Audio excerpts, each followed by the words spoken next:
Guardians, led by Coach Keith Bennett, versus your Lincoln Cardinals, led by Coach Cody Schnoffer. Assistant coaches Jonah Amaya, Tyler Shea, Blake Long, Landon Sherman, Brett Schnell, Alan Hopper, Jake Chief Manager Annika Castaneda.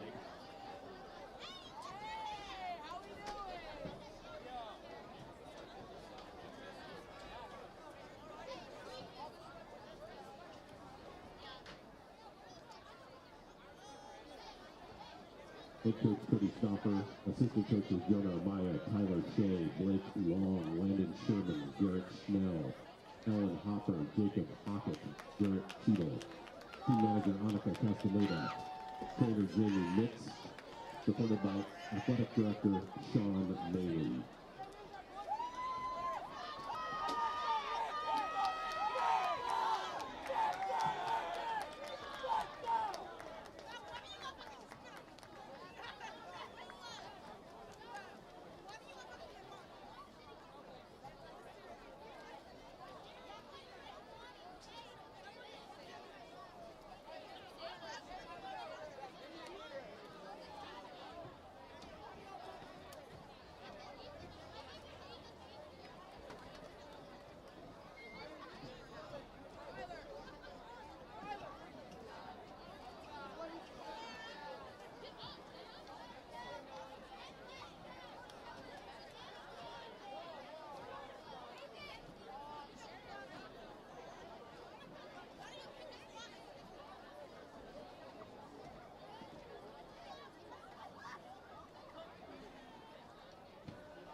Wells has won the toss.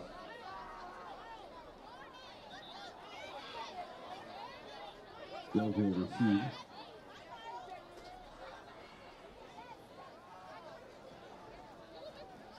Tonight we welcome members of our Lincoln Youth Football varsity team, 7th and 8th graders, to the sidelines for warm-ups. Lincoln Youth Football offers flag and tackle options for youth living in or attending private school within the Lincoln High School boundaries. You know a young boy or girl who'd like to play next season, check out the website and get added to the mailing list. LincolnYouthFootball.info.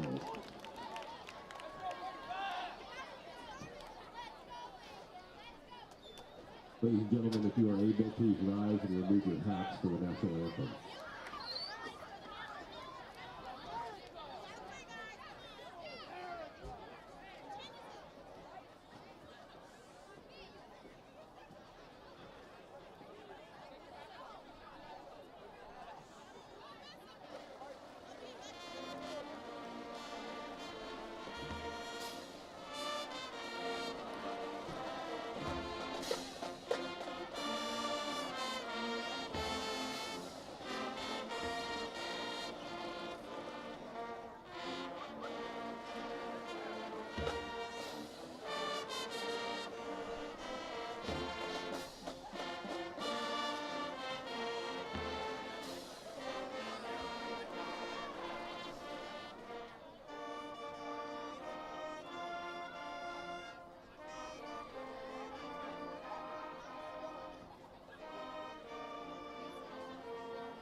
Thursday night PIL action on Oregon Sports Beat. Big challenge today. The Lincoln Cardinals hosting the Ida B. Wells Guardians from Lincoln High School. I'm Chris Clayton with Dave Hall here on Oregon Sports Beat.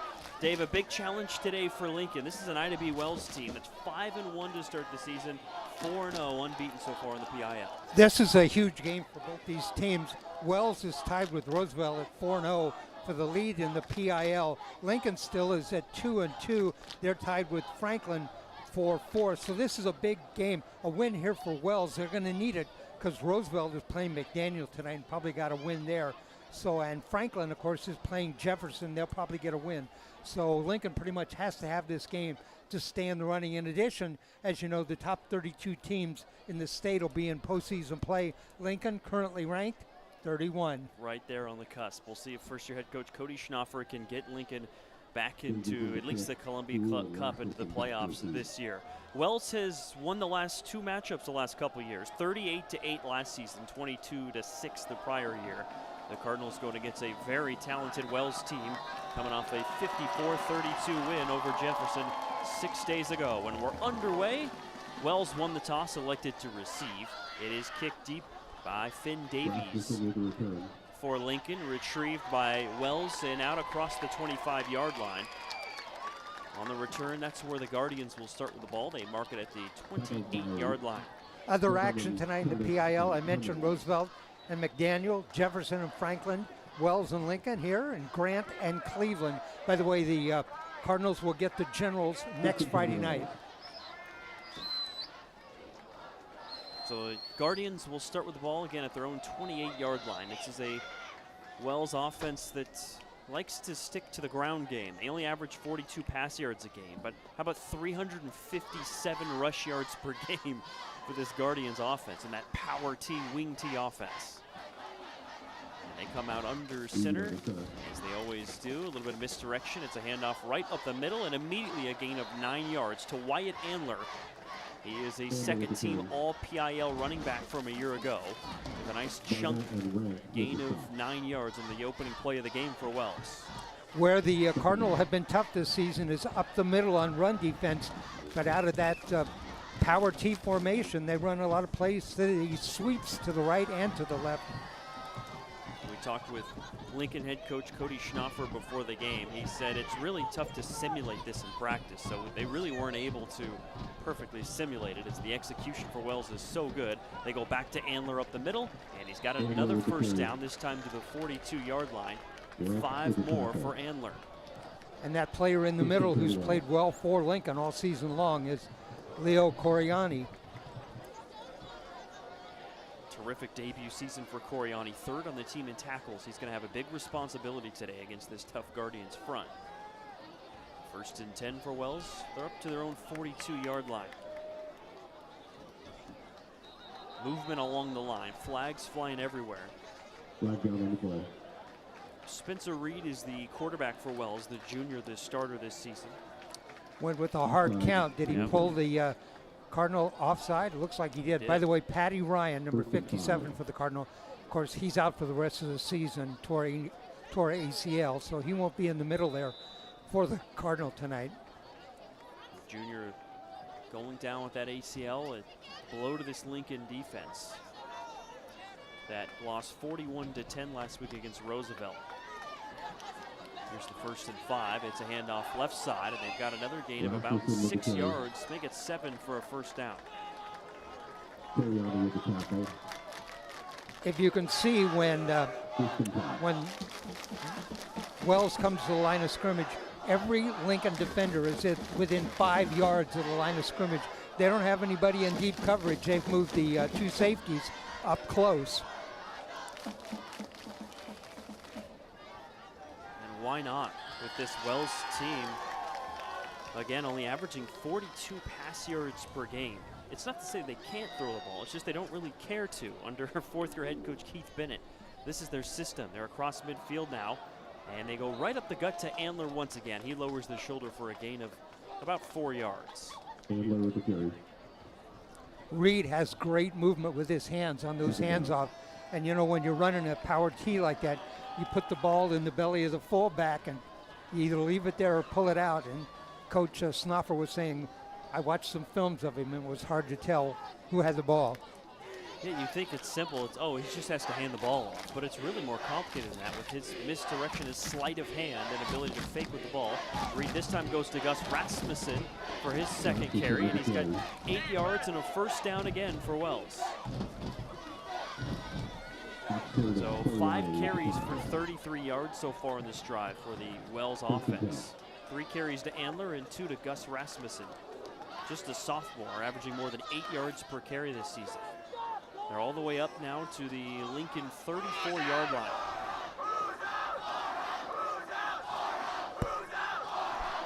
Lincoln last year only winning 2 PIL games.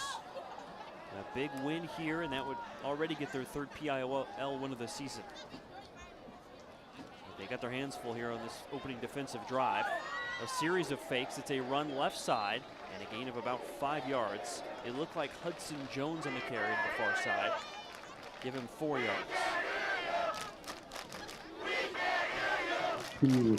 Actually, that was Jackson Poole on the carry for 4 yards.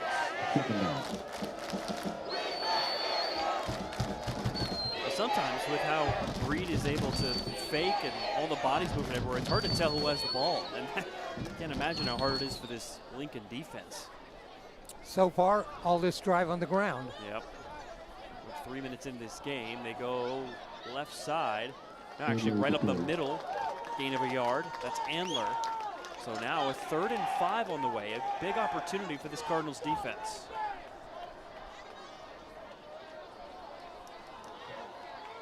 And the cornerbacks and safeties have moved up even closer to the line of scrimmage. You think this could be a passing situation for Wells, but it doesn't seem like Lincoln is too worried about that. Well, they don't have anybody split outside. They've got 2 tight ends. Right. And a couple of threats at tight end that can catch the ball, but they stick to the ground game. Up the middle, gain of only a couple, maybe 3 yards to the 27. On the handoff to Marcellus Griffiths. So they come up short. It'll be 4th and 3 for the Wells offense. And again, the center of the line that time for Lincoln looked pretty good, holding there steady in the middle. And this Wells offense has some really big offensive linemen. Whoa. Led by Holden Carson at 6'6", 290. Can he open up a hole here? 4th and 3 for Wells. They go to Andler up the gut. Andler breaks through. He's got a 1st down, and he's got a touchdown. 30, 27 yards. Andler to the house.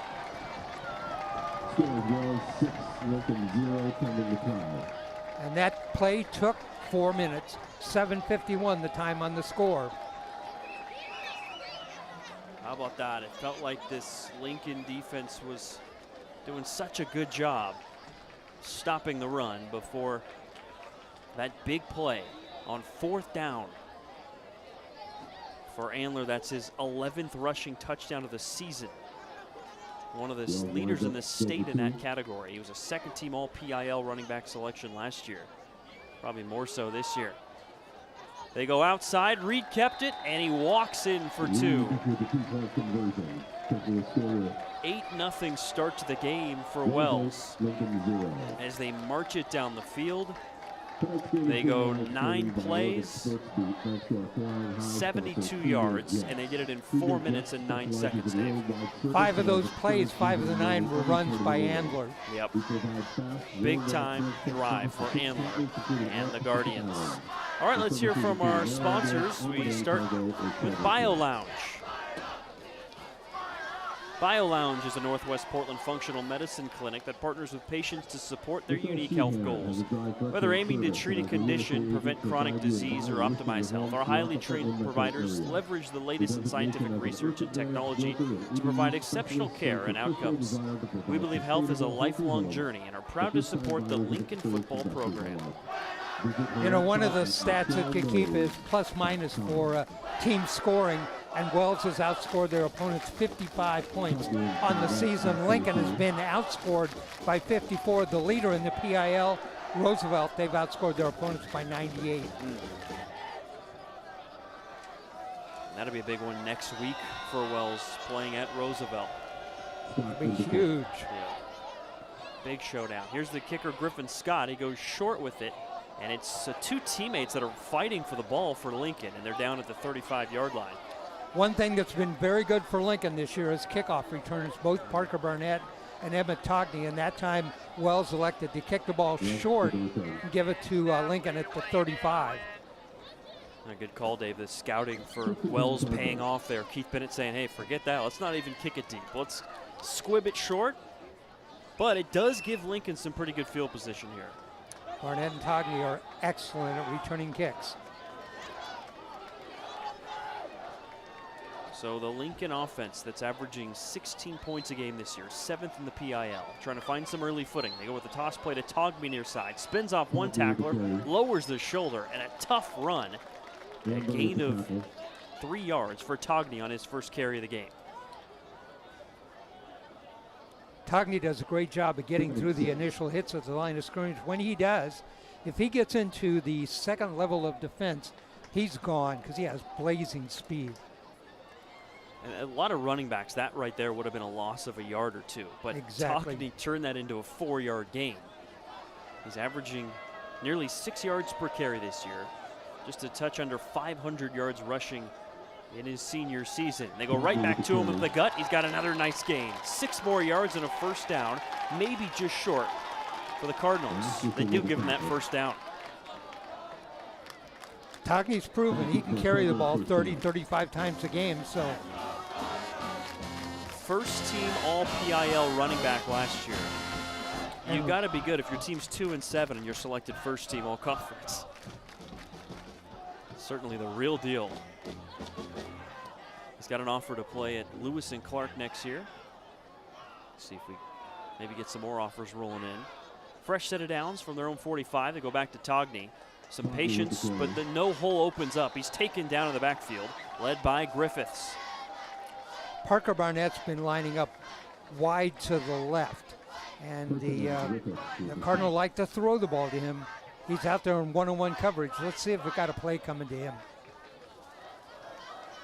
It's a Lincoln offense that averages just over 100 pass yards per game. Barnett is the one leading the way with 152 yards receiving this season. We're 6 minutes into this game. You know how many passes have been thrown? None. None. Maybe we're due here. A 2nd and 10 for Lincoln. Togny was able to get back to the line. Here comes Barnett in one-on-one coverage. Yeah, Barnett down to the near side, and he's looking that way. The quarterback, Eldridge, spinning and thrown down in the backfield. The pass rush was there too quickly, led by Beckett Mercereau with his 2nd sack of the season. Loss of 7 yards. And that's been one of the problems so far for Lincoln. They get receivers on the outside, they get them clear, they just don't get Eldridge enough time to throw the ball. Liam Eldridge is the junior quarterback. He's thrown for 620 yards this season. And Oxford and Brotherton check in for the Cardinal at receiver. So they're bringing in some more weapons on the outside. Especially Enzo Oxford. He's looked very, very good the last couple of years, and he's a big target.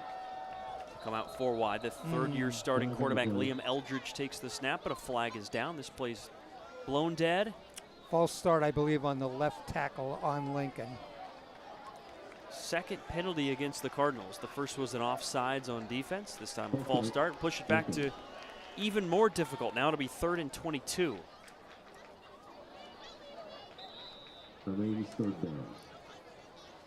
Cardinal are 2 and 4 overall. Wells 5 and 1. Well, the defense for Wells this year, the thing that maybe you could poke a hole in, they're averaging opponents 29 points a game. Eldridge trying to find something. 3rd and long. Oh, it's picked off right to Mercereau. And Wells will have the ball at the Lincoln 27. 7th pick of the year by Eldridge. You know, Eldridge looked to me, I'm not 100% sure, like that was a jump pass. Like he was up in the air when he threw it, and he didn't have anything on it because he wasn't planted to throw it, and it was picked off by a lineman. Big time play by Mercereau, who's got a sack and an interception now in this game. The linebacker who is making plays, coming in as the team's leader in tackles for loss. Junior's a playmaker, and he's got Wells in great position, already up 8-0. And with the football, Reed, the quarterback, takes the snap. He hands it off near side, trying to get around the edge. Griffiths, and down he goes. Maybe a gain of a yard. Pursued well by the Lincoln defense. It was A.J. Reverman, the team's leading tackler, that got there first.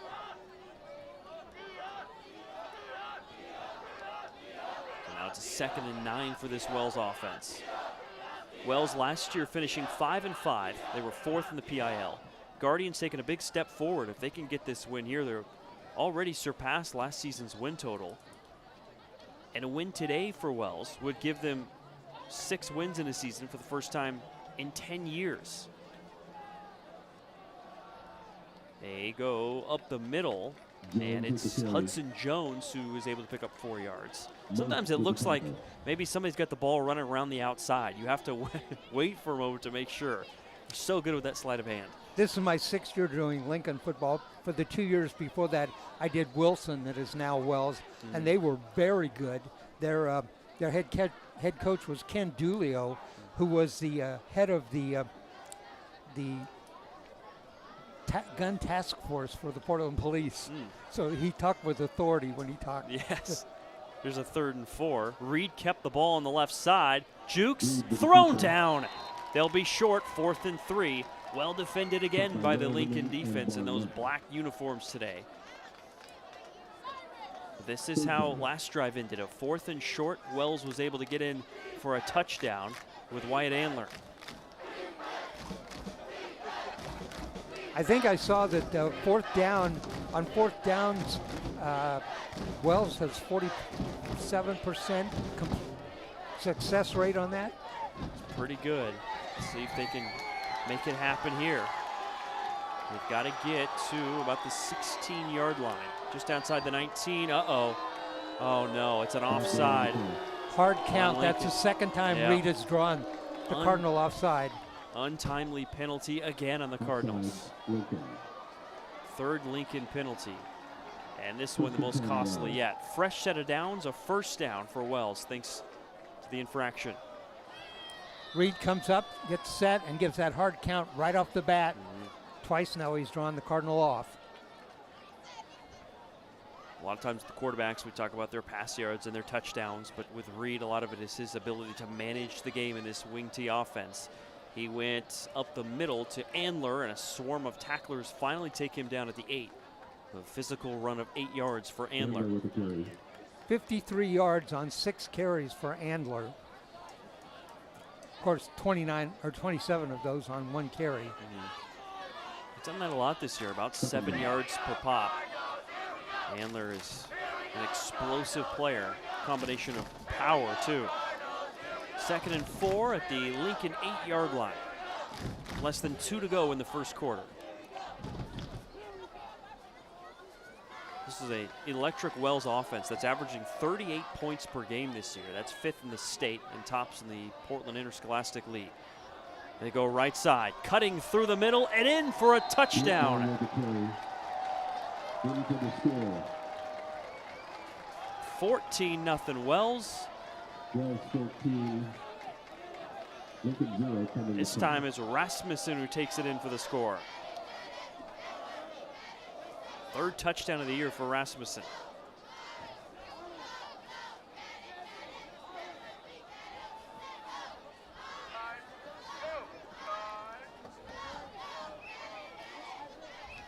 So a dream 1st quarter for Wells. They open the game with the ball, march down and score, get an interception, score again. Let's see if they can get the 2. They go in with an end around, and they get in for 2 more. They give it to Griffin Scott, the tight end, and he walks in for 2. 16-0, Wells leading Lincoln. All right, let's hear from Elite Real Estate. Michelle Shahan, our dedicated realtor at Elite Real Estate, strongly supports Cardinal football, just like a strong offensive line. Ready to score your next home? Make contact with her today, Michelle Shahan and Elite Real Estate. Chris Clayton and Dave Hall here with you on Oregon Sports Beat. You couldn't have drawn it up any better for 4th-year head coach Keith Bennett and the Guardians. The dream 1st quarter on the road. Right now, total plays ran. Wilson 15, Lincoln 5. One of those, a huge interception. Wells marching up and down the field. Well, Wells, I think, has made it clear they don't want to kick the ball to Parker Barnett over on the right side. Let's see if they kick it away or they go short again. Griffin Scott is the kicker. Scott is a University of Utah baseball commit, terrific athlete. He'll play, I was going to say in the Pac-12. He'll now play what will be the Big 12. They're joining the Big 12. So he'll be a Big 12 baseball player for the Utes next year. And obviously on the diamond this season for Wells, too. He's a left footer, and they go again that same spot, but this play's blown dead. Maybe he didn't get the signal. I was worried that kick was not going to go 10 yards. Yeah. It's a close one. It's an offsides against Wells, so that'll push him back 5 more.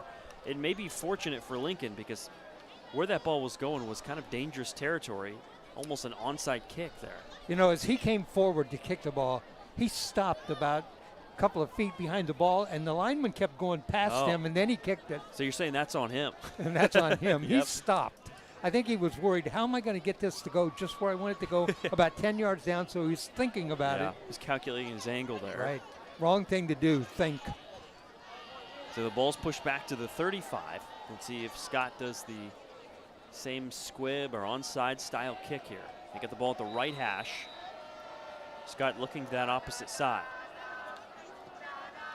Got to get to the 45. Yikes. It does, and Wells has it. A flag is down.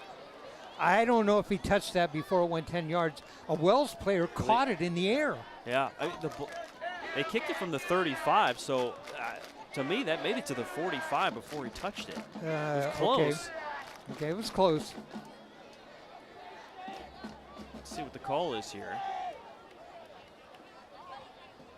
All right, the referee's going to say what the call is. They're huddling up and discussing this play here as it stands. Yeah, so the ball is given to Lincoln. Okay. Well, maybe you have to make it still to midfield. Oh, it's a personal foul. 15 yards are going to mark off. So it's Lincoln football, and with a personal foul, they're at the 32-yard line in Guardians territory. Huge opportunity for Lincoln. I didn't see what happened to bring that on. It did look to me like you said, a Wells player recovered it, but given possession to Lincoln and then added on 15. Yeah. It had to be a dead ball personal foul. I'm not sure why Lincoln has the ball here, to be honest, but it is Lincoln football. I formation, offset I. They go with a little misdirection. Thrown down. Barnett is chucked down by this senior defensive lineman, Marcellus Griffiths. Loss of 7. So far, 5 carries for Lincoln, minus 4 yards. This Guardians front is winning the battle on both sides of the football so far. Just over a minute to go in the first quarter. Well, you're going to have to loosen the defense up a little bit, and that the thing that worked really well for Lincoln last week was slant patterns. And let's see if they throw the ball in the middle. They tried to throw once in this game and were sacked quickly in the backfield by Mercero. See if they go to the air here, or at least next play on 3rd down. Offset I, under a minute to go. They do throw, and it's a miscommunication thrown over everybody's head, incomplete by Eldridge. Barnett was out there on the right. He went down and he ran a little curl route, and Eldridge threw behind him. I'm not quite sure where they got confused on that. Eldridge over to talk to coach. I don't particularly like that the quarterback comes to the sideline every time to get a play. You waste that time that the quarterback can be in the huddle. Lots of teams use hand signals, or in the pros they use the receiver, but Eldridge will come over and talk to the coach every single play. It's a lot of running for the quarterback, jogging back and forth, sideline to the huddle and back, each and every play. And it's a 3rd and 17 for Lincoln at the Wells 40. Quad receivers to the left. Bunch of 4 wideouts. He fakes there. Eldridge is trying to run in the middle, thrown down in the backfield. Wells had that one scattered out. It was Hudson Jones and Shankara Carson taking him down for a loss of 3. Now it is 4th down and 20. And I think at this point in time, I think it'd be wise to punt, but I'm not the coach. It's just disappointing for Lincoln to start with the ball at the Wells 33. And now you're in maybe punting territory here as the final seconds run off the clock in the first quarter. Cardinal do have a quick kick play. That's when they send Eldridge back, and then, they're going to let the clock run out. Yeah. So They'll discuss it and plan it out. See what happens in the opening play of the second quarter. 16-0 our score. Wells, they stranglehold on this game over Lincoln so far. Let's hear from Garfinkel Orthodontics. Garfinkel Orthodontics celebrating 50 years of helping Portland smile. Dr. Judah is an LHS alum from 1992, and the entire team at Garfinkel Orthodontics are proud to support Lincoln High School and excited to help your family smile. Complimentary consultations at garfinkelortho.com. Garfinkel Orthodontics. Chris Clayton and Dave Hall here with you on Oregon Sports Beat. Dream start to the game for Wells. Feels like Lincoln needs something over the course of this quarter to get a burst of momentum. The Lincoln punter is Lance Ricker, number 24. I don't see him on the field. Eldridge trots out. It is 4th down and 20. We'll see if they go with that quick kick that you mentioned, Dave. Or they try and convert this 4th and 20. What happens is Eldridge takes a step back, then takes a step forward and kicks the ball. Nobody deep. There it is. And the ball bounces at the 20, takes a nice Lincoln bounce and roll inside the 10-yard line. Mark it right at the 10. Well done. 33 yards on the quick kick with no return, and Wells will start with their worst field position of the game. The idea is to get that kick away, make it a pretty good kick, and not let it go in the end zone so it comes back out to the 20, and that time Eldridge did a great job of that. Liam Eldridge with a precise punt there. So Wells, who had just run the ball so well in this game, 89 yards running the football so far for Wells. 2 touchdowns.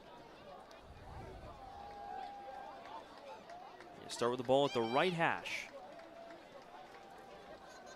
Spencer Reed, the quarterback, has not had to throw yet, but he has ran the ball once and done a nice job with a couple hard counts. They go right side, and they've got a lot of room to run. Out across midfield, Togney able to chase down the ball carrier at the 36-yard line. It's a big-time carry that time from Gus Rasmussen. 54 yards on the carry that time. You know, I've got Rasmussen 3 carries and 70 yards. Yeah, that's what I got too. I misidentified him earlier. Number 2 is Spencer Litwin. Right. So Rasmussen has a couple carries for 70 yards, and Litwin's the one that had the touchdown earlier. Big time run there. Oh, okay. You got a correction on the scoring. Instead of Rasmussen, it was Litwin who ran in for the touchdown earlier. Okay. So the Litwin family watching is saying, hey, that was Spencer with a touchdown, man. By the way, thanks for joining us here on Oregon Sports Beat. We have people listening to us all over the country. That's right. Grandparents, parents. First season at this brand new, beautiful stadium here. Wow. Giving everybody access to be able to look at on these games. Incredible place for high school football. It's a 1st and 5, a penalty against Lincoln. The ball's moved up, and they go to Andler up the middle. Andler bouncing off players, fighting, driving the legs, and Andler's to the 21. 10 more for Andler, who now has 7 carries for 64 yards. You know, I was talking to you about offense on the speed for Togney. He showed it there running that ball carrier down. That should have been a touchdown if not for that Togney speed to chase him down. Togney's been bottled up so far on offense. There is a player down and shaken up for Wells. Liam Eldridge right below us throwing, so I'm thinking maybe he's trying to get that arm loose to get in there and throw the ball. See if they can get some of that aerial attack going. No passing attempts yet for Lincoln. They do have that one, that incompletion. They've tried a couple times and had the player, or had Eldridge taken down in the backfield for sacks. Again, there's a Wells player down at the 27-yard line. You know, shaken up. I might tease this a little bit. We might have a special guest at That's halftime right. who happens to be a head coach here at Lincoln. So I'll let you know that, and I'm hoping that we manage to get the coach up here. So you don't want me to say who it is? We're going to hold it secret. Okay. We're going to keep the secret, although I may have already said too much information. Great tease. Halftime will be A great show this time around. 10:58 to go, still in this second quarter. And the player down is big Colton Carson for Wells, 6'6", 290. He's one of the best offensive linemen in the PIL. He's got 7 collegiate offers, including Linfield Pacific and Lewis and Clark. All right, Lewis and Clark, I need to go down there and talk to him. Yeah. Hopefully he's okay, or at least back as soon as possible, as he's walking with the trainer right now. So a big cog on the offensive line is out now for Wells. A 1st and 10 at the Lincoln 21-yard line. Misdirection, they go around the edge to Griffin Scott. He's got room, he's inside the 10, and a first down for Scott, marked right at the 10, 11 yards. That's his first carry of the night, and he gets 11 yards on it. Just the classic power T sweep to the right. Lots of blocking, got outside the defensive end, 11 points, or 11 yards, I'm sorry. They just really make it look easy, the way they're able to execute these pretty complex plays. A lot of moving parts and bodies moving around, weaving among one another. 1st and goal, and is it up the middle? It is. It's Andler to the 1 and into the end zone. Another Wells touchdown. Wyatt Andler is 2nd of the game from 10 yards out.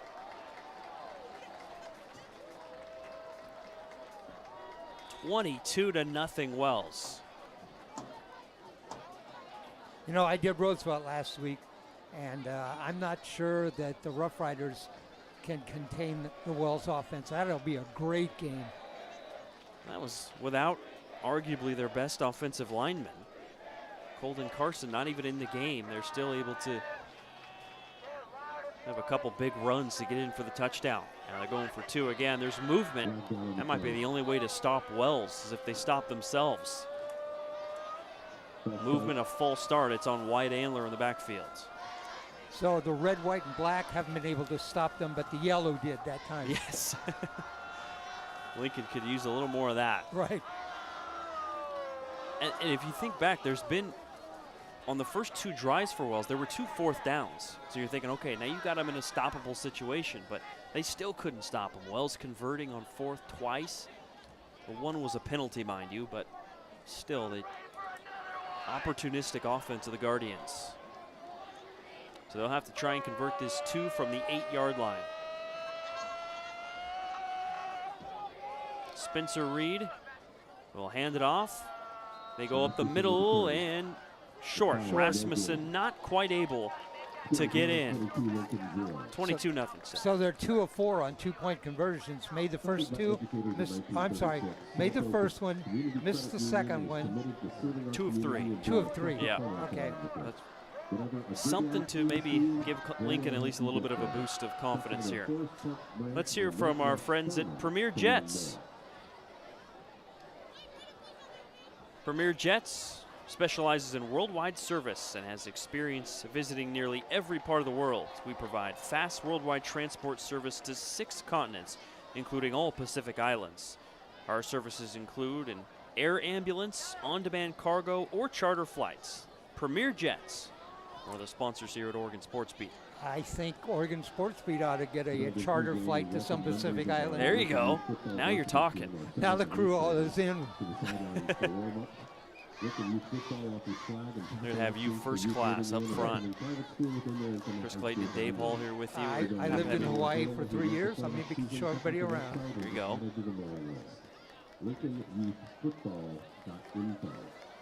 Well, it's a cliche, but when you talk about must-score drives for Lincoln, you feel like they need some points here, need some life. Kick a little deeper this time by Wells, and it's out of bounds. Right, let that go out.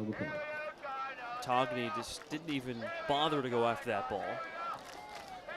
Good field position again for Lincoln. Remember, last kick was an adventure. Well, you know, if I'm looking at Wells and I'm thinking right now what's not working so well, they haven't even tried an extra point kicking it. Yeah. And all of the kickoffs have been somewhat strange. They have, and it feels like they came in with a game plan for those kickoffs, but I don't think it's working the way Keith Bennett wanted. Right, I don't think that's exactly what he had drawn up. So the offense, well, they're going to make them re-kick.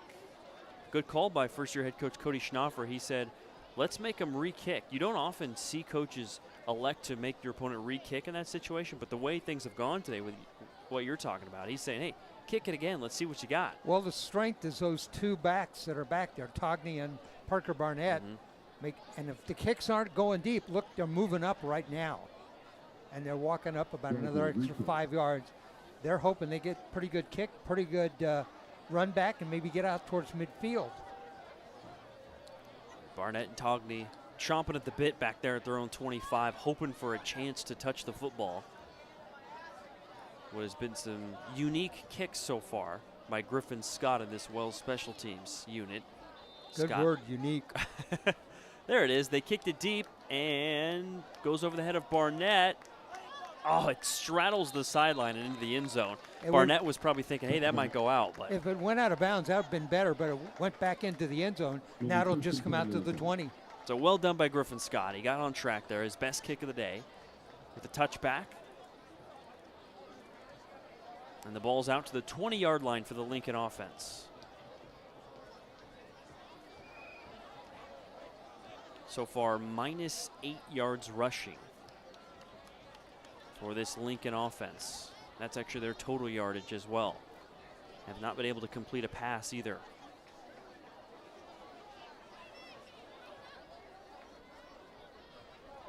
We have 2 attempted passes. Wells hasn't tried any. Eldridge has attempted 2, completed 1, but he completed it to the wrong team. Right. An incompletion and an interception so far. And a timeout on the fields. I believe it was taken by the defense. Either way, it's a timeout. Both teams a chance to huddle and talk things over. What a job fourth-year head coach Keith Bennett has done for Wells. The year before Bennett took over, Wells, who was then Wilson at the time, went 0-8. Since then, they are on the rise. They went 2-3, then 2-7, 5-5 last year. And Wells is already 5-1 this year. That year that they went 0-8, I think they gave up the most points of any team in the state. And I think it was like about 320. Not a winning formula. No, it was not good. So they bring in Bennett, who was the head coach at 4A North Marion. He went 5-5 there, and part of what he did at North Marion is he rebuilt that program. They were struggling, and then he built them to success, and that's part of what attracted Wells, and he's doing just that with the Guardians. Here's Togney on the right side for Lincoln. Best run of the day, and a really good one. Togney battling for 23 yards to the 43. See what I said about Togney? Once he gets to the line of scrimmage, he's got good speed. Got to the outside that time and came down the sideline, 23-yard gain. Togney now with 32 yards on 4 carries. He's now at nearly 600 all-purpose yards in the season with rushing and receiving combined, with 7 touchdowns, an electric weapon. Finally able to get him free. And they go back to him, blown up in the backfield, but he's still on his feet, scrapping to the line of scrimmage. And that's a great run for 0 yards there. Should have been a loss of 3. That game against McDaniel, he had 161 yards rushing in the first half, 30 receiving yards in the first half, 191. He didn't play on offense at all in the second half. He finished 191 yards total offense, all in the first half.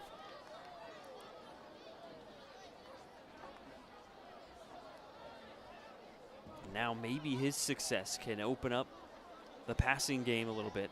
If not this play, but eventually make the linebackers and secondary come up a little bit. Respect Togney in that running attack. They're an offset eye. They go with a fullback dive up the middle and a gain of about a yard on the handoff to Cameron Rank, the senior. Rank caught a couple of passes last week for some big games. That's his first touch of the game tonight. Last week, Lincoln with the season low 42 rushing yards against Roosevelt. So struggled to establish the run. They fumbled a couple times in that game as well. But they did have a season high passing with 195 yards through the air. They need to lean on that here kind of feels like a similar situation.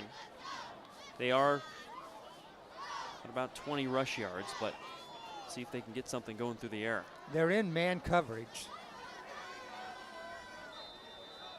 There's 2 receivers out left on 3rd and 9 for Lincoln. Eldridge will hand it off to Togney, and it ripped down in the backfield. Just nowhere to go, almost immediately. A loss of 2.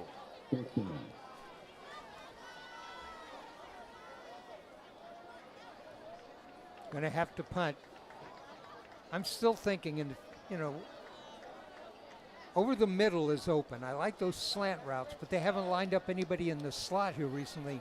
Maybe that's something to take a look at.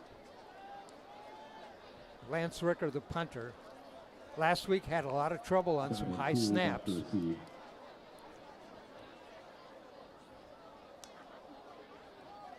Ricker, the senior punter, takes it and gets rid of it. Bounces at the 35 and takes a Wells bounce a bit the other direction. They spotted right at the 35. That's where Wells will start with the football. 7:46 to go here in the second quarter. Great snap from the long snapper that time. That corrected what the problem was last week. And Ricker got away a nice high punt.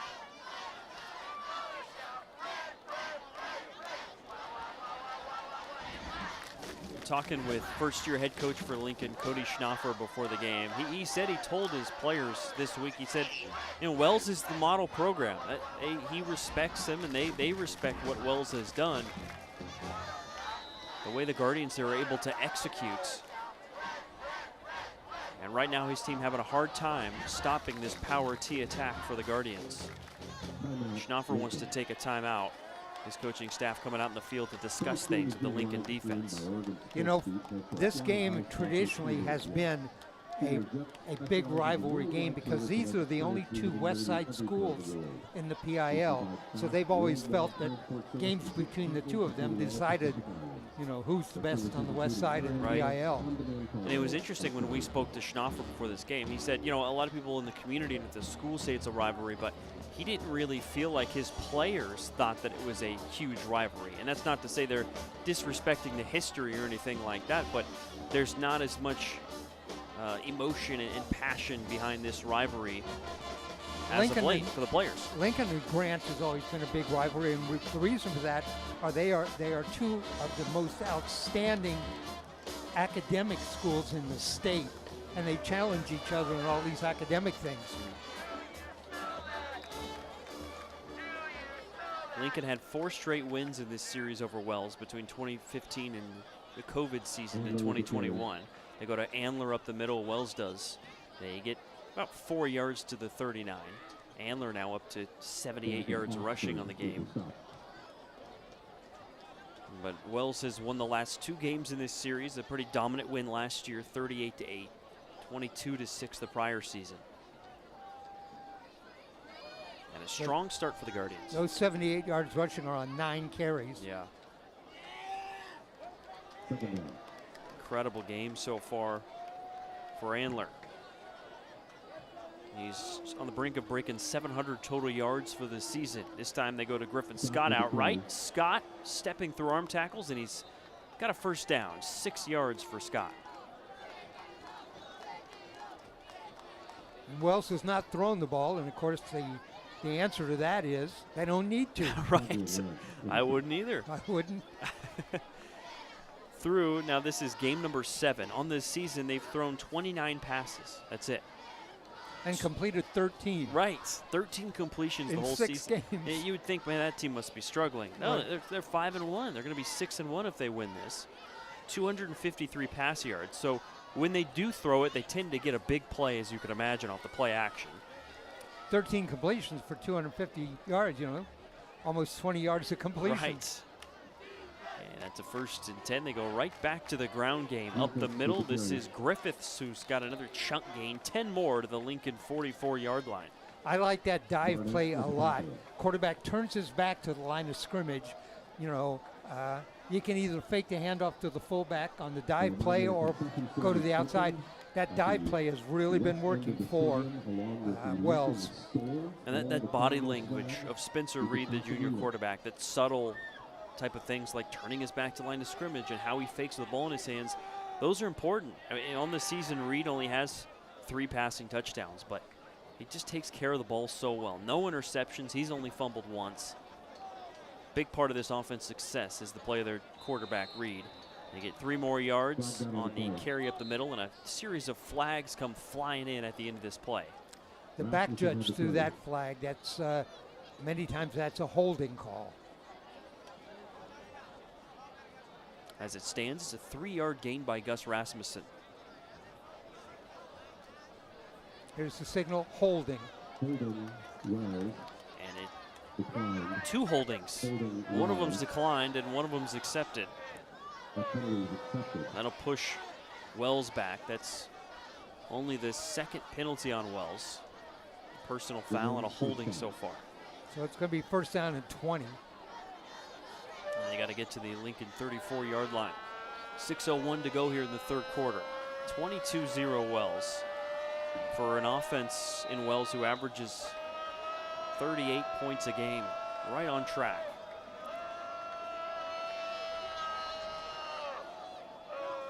They go with that dive play up the middle, and it's only a gain of maybe 3 yards max.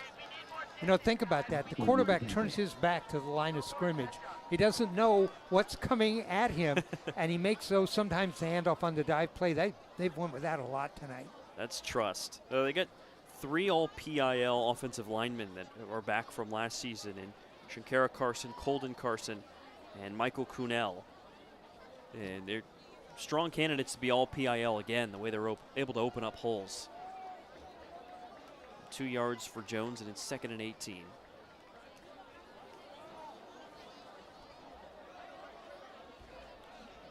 They dive it up the middle, bouncing off the pile. Actually, it's outright. They fooled me that time. I would have been lost on defense. It's a gain of about 3 yards on the carry to the outside. Your quarterback has to be a magician, and I can tell you, Reed is. Yes. So good with the football. Reed was able to keep it that time for a gain of 3 yards. He's only carried it twice for 4 yards.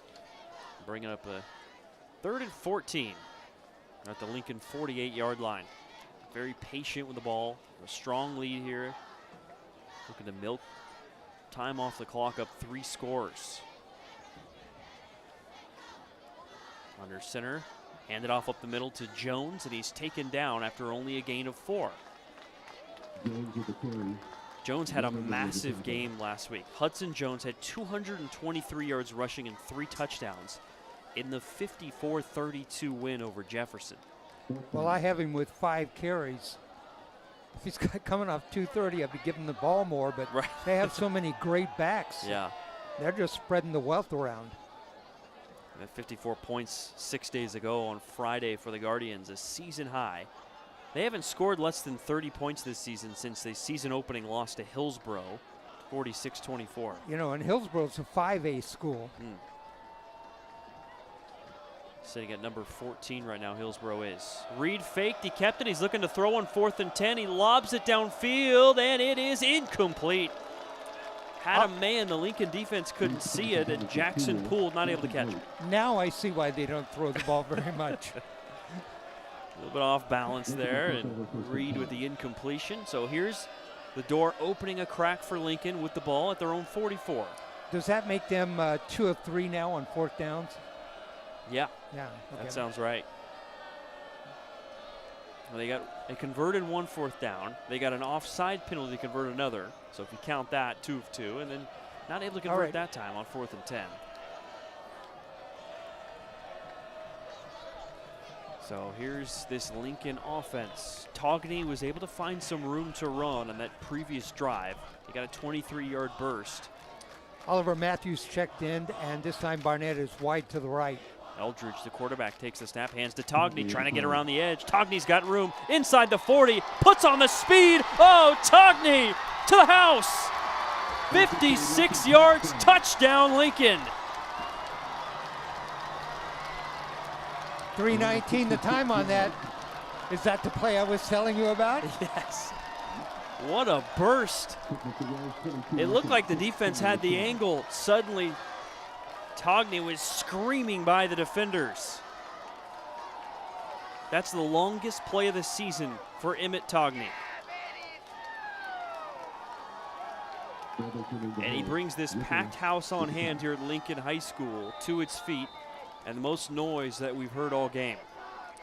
87 yards for Togney. Let's see, 69 of it on 2 runs. Right. And the extra point from Lance Ricker is good. The answer that Lincoln needed. They get the stop, a turnover on downs, and then Emmett Togney explodes to the end zone.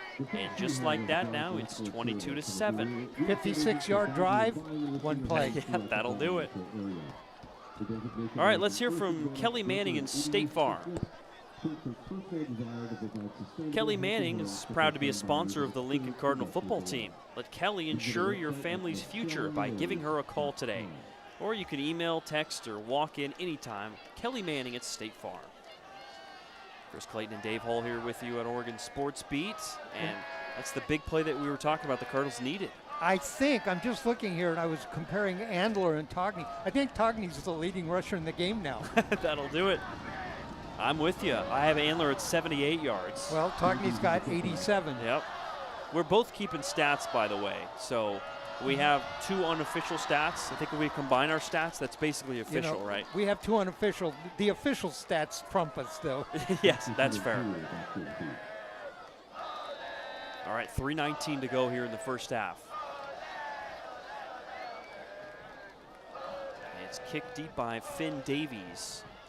And this is Rasmussen on the return. Out across the 30, lowers the shoulder and tackled at the 32-yard line. Good coverage by Lincoln that time. Yeah, this Lincoln defense now trots out onto the field. They've been on the field a lot in this first half. But maybe that momentum that's gone back their way a little bit can give them some extra life.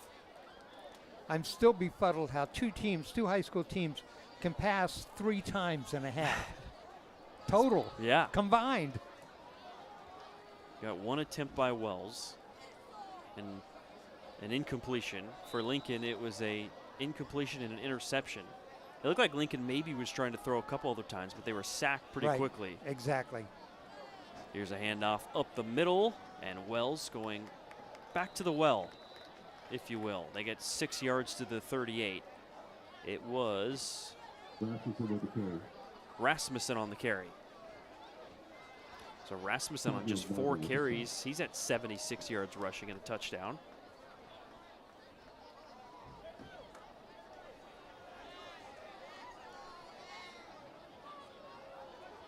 $183 yards in this first half for Wells. All on the ground. Yep. 2:36 to go in the first half, and they go to Andler up the middle. Bounces off 1 tackler, gets the first down before he's thrown down to the turf at the 44-yard line. 6 more yards from Wyatt Andler. It was Oxford on the tackle. That's an example of how to tackle a ball carrier, though, by Lincoln. Wrap your arms around the guy and fall down. Yeah. Enzo Oxford, one of the team captains, the linebacker, is down and shaken up, and he's in some pain and frustrated as he slams his hands on the turf. At the beginning of the season, when I talked to Coach Snoffer, he said, I'll give you a player to watch this year. Watch Enzo Oxford. And he's had some big plays during the course of the season. He's up. Tough defensive player being helped off by a teammate and head coach Cody Schnoffer. Oxford has been such a defensive force for this team at linebacker. You know he's a tough linebacker when you've got a neck roll like that. If you see that neck roll, you got to watch out if you're a ball carrier. Plays on the outside, wide receiver on offense. He looks like he's walking okay. Hopefully he can be back quickly. First and 10 for Wells at their own 44-yard line. 2:19 and counting in the first half. Reed kept it. He's looking to throw. He's got a lot of pressure meandering around, and he's thrown down at the 37. It's Leonardo Coriani, the freshman star on this Cardinals defense. Well, that time he rolled back, got away from an initial rush, and turned right into a defender who sacked him. Coriani, he's played well all season long, and a freshman. What a player he's already is and is going to be for this Lincoln defense. Loss of 5 with a minute 40 to go. Handoff up the middle. It's a short gain on the handoff to Andler, but there's a flag down. So the officials stop the clock with 1:35.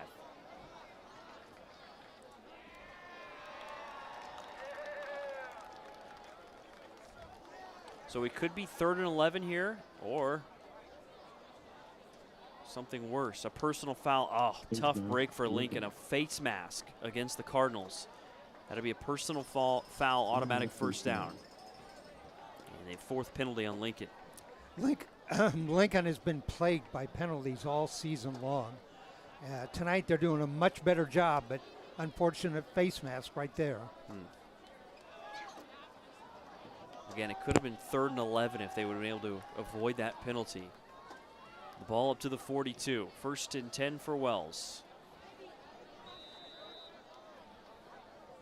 Got to play with a little bit of urgency, Wells does. With 1:35 on the clock. Some movement on the line, and there's a penalty just like that on Wells this time. False start. It's their 3rd penalty for 30 yards so far. 1st and 15.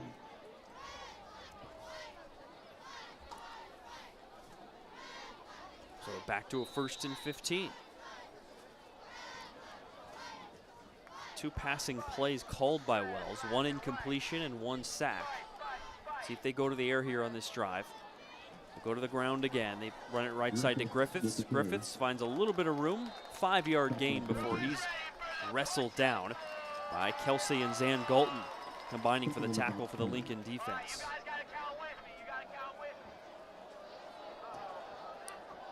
Cardinals don't want to give up any more points here in the first half. They need to dig in. We're at a minute. Down to 55 seconds and counting. Not a lot of urgency by Wells. Here's a play action. Reed's looking to throw downfield. One-on-one coverage. Oh, it's caught to Jackson Poole at the goal line. Touchdown. Yikes. 42 yards on the pass completion for the touchdown. What's their average passing per game? 42 yards. That one was 42 yards. That'll do it. They've reached their quota. All right. Reed to Poole for the touchdown. Poole with his first receiving touchdown of the year and the 4th passing touchdown of the season for Spencer Reed. Really nice throw just over the shoulder of Parker Barnett in coverage. You know, after I made fun of the first pass, he laid that one right on the money. Yeah, he heard you. He said, watch this. Well done by Reed, the junior. Personal foul. Compton against Wells. And a There's personal foul after the play. Right, and that may have been a celebration call. Right. So that'll be enforced on the kickoff. 28-7 Wells spending the try. 28-7. Wells able to get back some momentum with that big touchdown pass. 45 seconds, the time on that touchdown. 42 yards on the play from Reed to Poole. 28-7 our score. When you think on that drive, well, Lincoln maybe had a stop, face mask, and then maybe they have a stop again. As time's starting to run out on Wells, and they get a big touchdown pass. So 2 opportunities, not able to take advantage defensively. I regret saying you need to dig in and stop a score. Jinxed it. You think back to earlier in the first half, there were 2 other 4th downs that Wells converted. You look at the score and it's 28-7, but there's just a few plays in this game that have completely shifted the tide. Exactly. Movement along the line, and it's a flag fest suddenly the last minute or so.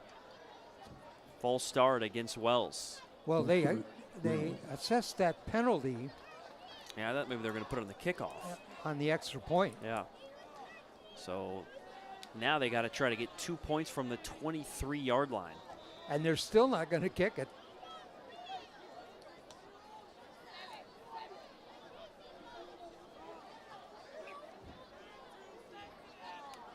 You think most of the playbook for Wells is probably play action passes.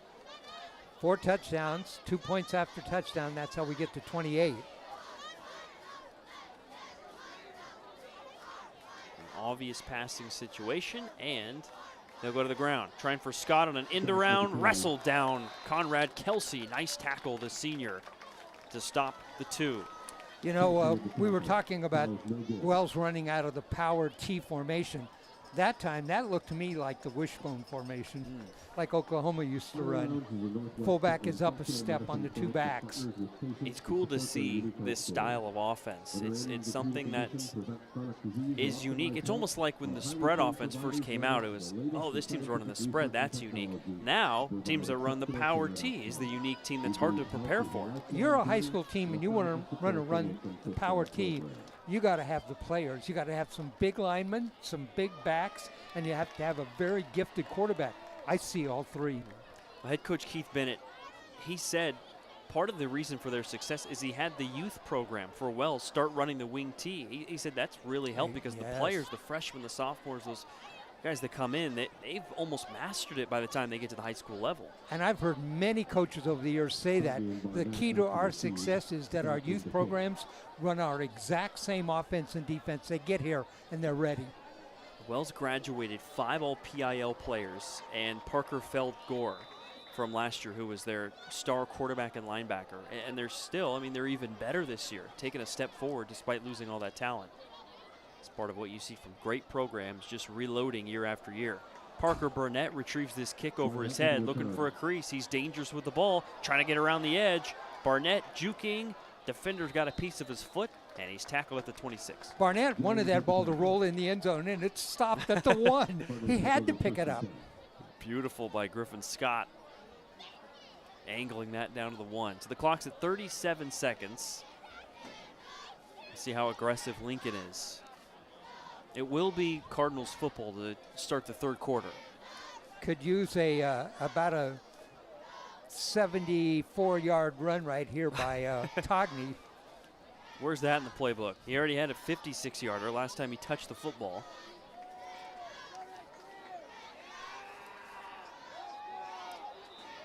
It's a miscommunication for the offense. It was Cameron Rank who was trying to sprint off the field at the last second, but Cody Schnaufer just elects to take a timeout. He was standing right there next to the referee, and he said timeout. Yeah, just let's talk things over here. Save the penalty.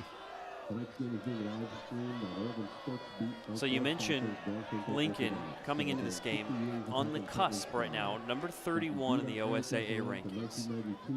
A playoff appearance would be really noteworthy for the Cardinals this year.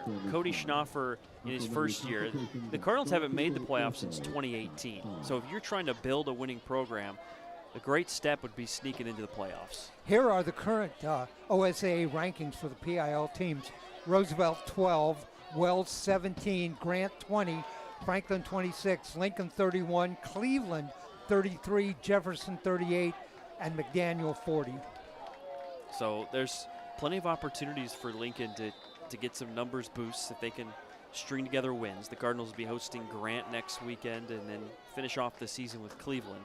All at home. Yep, Eldridge throws middle. Oh, it's intercepted to Griffin Scott, and he will go the distance. 27-yard pick 6, and it's 34-7 Wells. Second interception of the game for this Guardians defense. 27 yards on the interception. That was Scott, did you say? Yeah.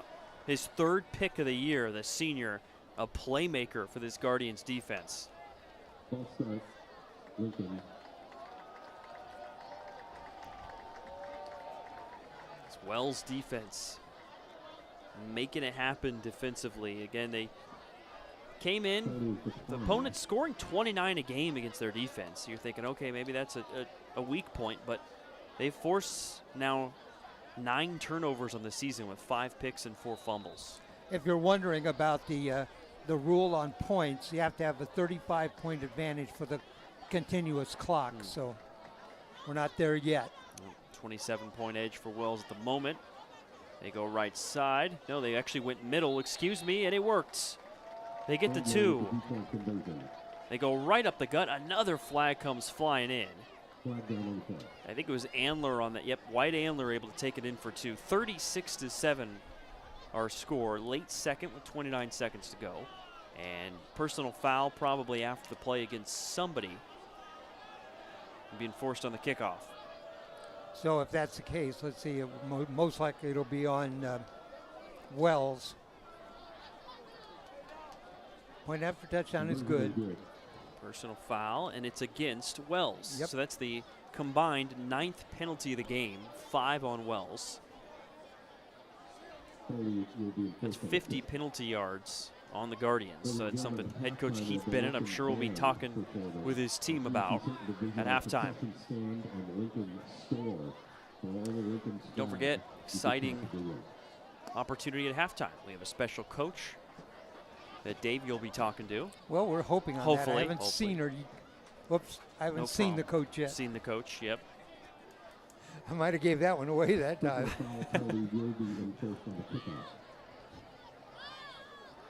So the personal foul moves the ball back to the 25-yard line.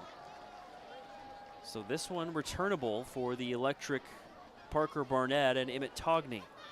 Barnett has been the one that's been most successful on kickoff returns this year. He had a couple against McDaniel that were outstanding. The lead is 29, 36-7, 29 seconds left to go in the half. Scott goes along the ground, bounces off the leg of a Lincoln player, and it's immediately recovered at the 38-yard line. Great field position. Yeah, 27 seconds, still a little bit of time to work for the Lincoln offense. They tried to be aggressive at the end of the previous drive and threw a pick 6. Let's see what they do here. 20 points here in the second quarter for Wells, 7 for the Cardinal. It was 16-0 at the end of 1, so 36-7.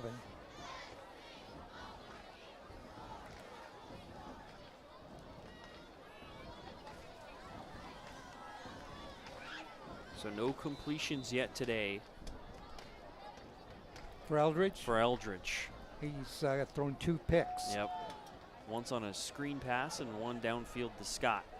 They will throw again. Eldridge looking left, and he throws complete. That's to Kelsey. Kelsey getting inside the 30, still fighting. He's got a first down. And I think they're going to call a timeout. No, they will stop the clock for a moment to move the chains. And where was that pass? It was a slant pattern right in the middle of the field. A slant route that's been working well for Lincoln this season. Conrad Kelsey with his second catch of the year for 10 yards. Ball to the 28. They actually mark him short. It's 2nd and inches. Eldridge looking to throw. He's got pressure, rolling right side, still looking downfield. He'll throw to the sideline, incomplete. A safe throw, trying to get it to Errol Brotherton. It'll be 3rd down and inches. With 5 seconds. He was playing it safe that time because when he let the ball go, Brotherton was already out of bounds.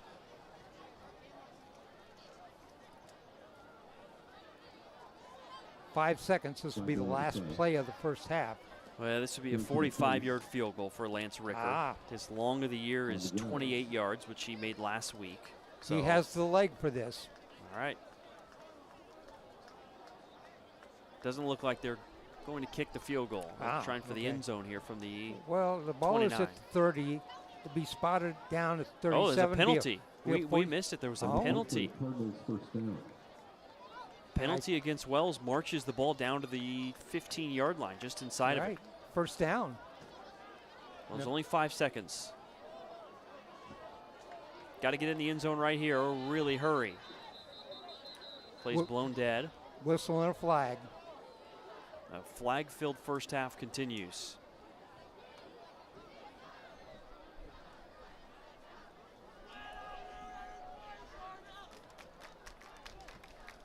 All right, take a breath. I think the officials hadn't given them permission to snap it yet, and they hadn't marked the ball yet. So they reset the scoreboard to 5 seconds, and here we go. Probably the final play of the half. Snap it to Eldridge. Liam Eldridge, the junior, looking to the end zone, throws. Oh, just over the hands of Garrett Schmokel. Incomplete. There is 1 second Incomplete. One more opportunity for Lincoln. I like that a lot. I like Smokey. He's a big kid, big receiver. Got it up high. He was the only one who could catch that. Just got it up inches too high. And here comes Lance Ricker, the kicker. They'll try what will be a season long. See where they spot this. Going to spot it at the 22. It'll be a 32-yarder. Yep. Looks just inside the 22. Ricker, the lefty kicker, trying to get Lincoln up to 10 points today in his first half. And a kick from him is no good. Pushed it to the right, and it's 36-7 at the half. So they try to take advantage of great field position and not able to get into the end zone or through the uprights. Wells doing what they needed to do, executing, taking care of business, and taking advantage of so many opportunities throughout that first half. Let me recap the scoring for you in this game. First, in the first quarter, 2 touchdowns by Wells. The first was a 27-yard pass, a run by Andlar. The point after touchdown, a run by Reed made it 8-0. That was at the 7:51 mark. At the 1:34 mark, an 8-yard run by Litwin, and a point after touchdown run for Scott made it 16-0. In the second quarter, Wells on the board early, a 10-yard run by Andler. At the 10:31 mark, the point after touchdown failed. It was 22-0. Then Emmett Togney with a 56-yard run at 5:19. 5:19. A point after touchdown by Ricker made it 22-7. Then a couple of touchdowns, a 42-yard pass from Reed to I'm trying to remember here now. Poole, and that was at the 45-second mark. That made it 28-7. Then that interception, Scott, a pick six, a point after touchdown, the run by Andler at the 29-second mark, and that made it 36-7. And then the missed field goal at 0-1. So in the stretch there of 16 seconds, there were 2 scores by Wells. Wells, the 193 rush yards and 42 pass yards for a total of 235 first half yards for the Guardians. Ultimately, it's 86 total first half yards for Lincoln, 76 on the ground and 10 through the air. So that's the first half stats for these two teams as Lincoln tries to make some adjustments and cut into this deficit. There's a lot to like for Lincoln. They had that big run from Togney, but it's just been so difficult to stop the run and the execution of Wells. Let me give you the passing stats for Wells. Reed is 1 of 2 passing for 42 yards and a touchdown. By the way, as Chris pointed out, that's their season passing average in yardage. On the other hand, Lincoln, Eldridge is 1 of 5 for 10 yards, but more importantly, 2 interceptions, one of them a pick six. Well, our special guest is here. So, Dave, we'll give you the opportunity to talk through this hyped up special guest that we've been talking to. Coach, come on over and sit down. Talking about all first half.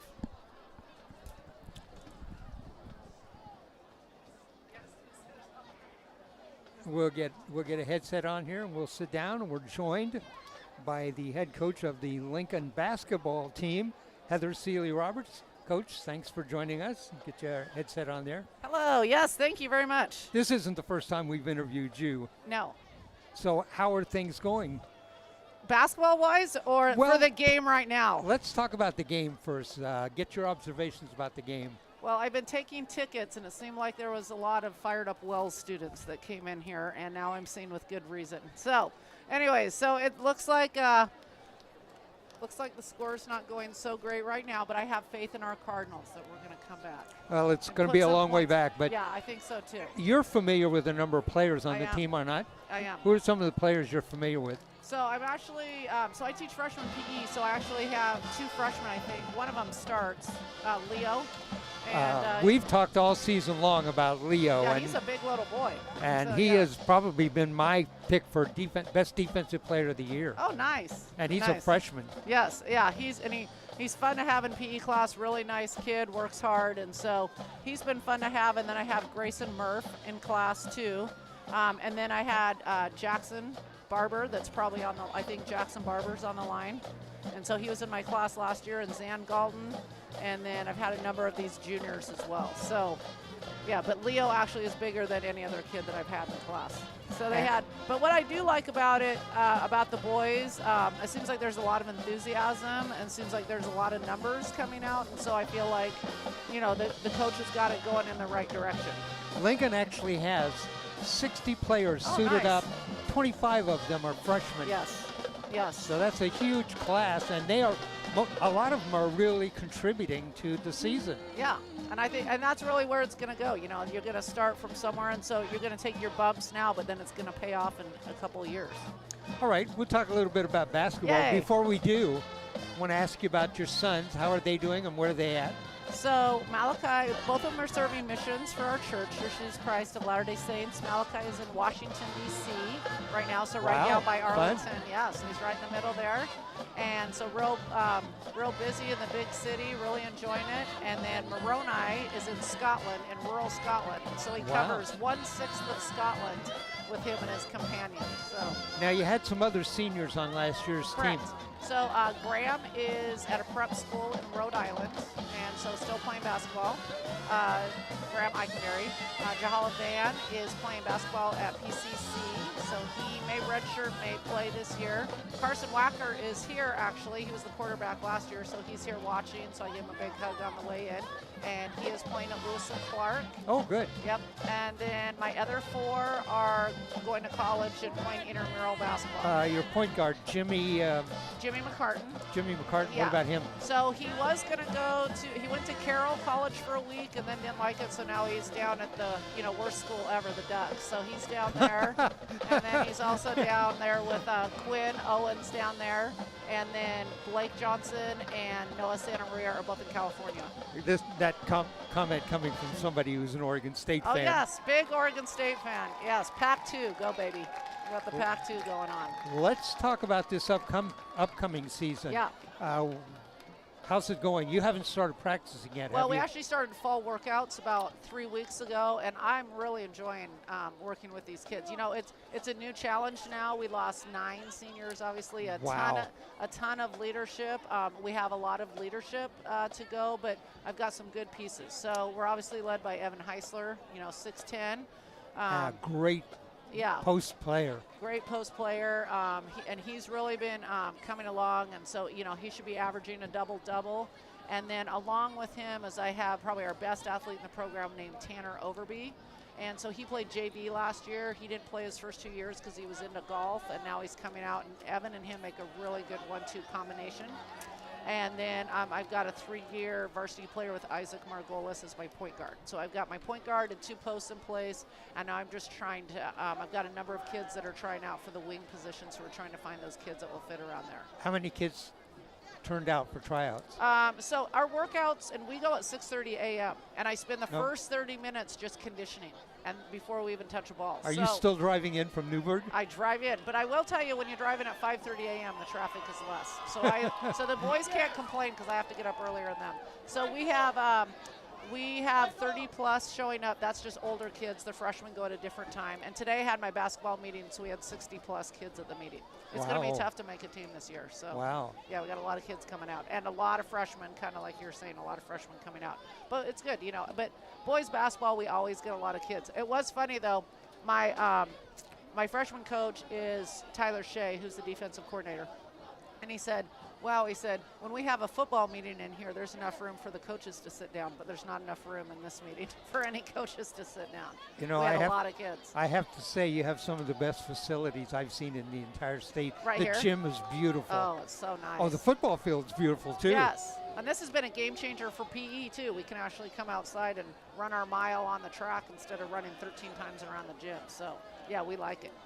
Tell me a little bit about your upcoming season. What do you got in store? So we've got, I think, a pretty good schedule. We're going on the road and playing Grants Pass in South Medford.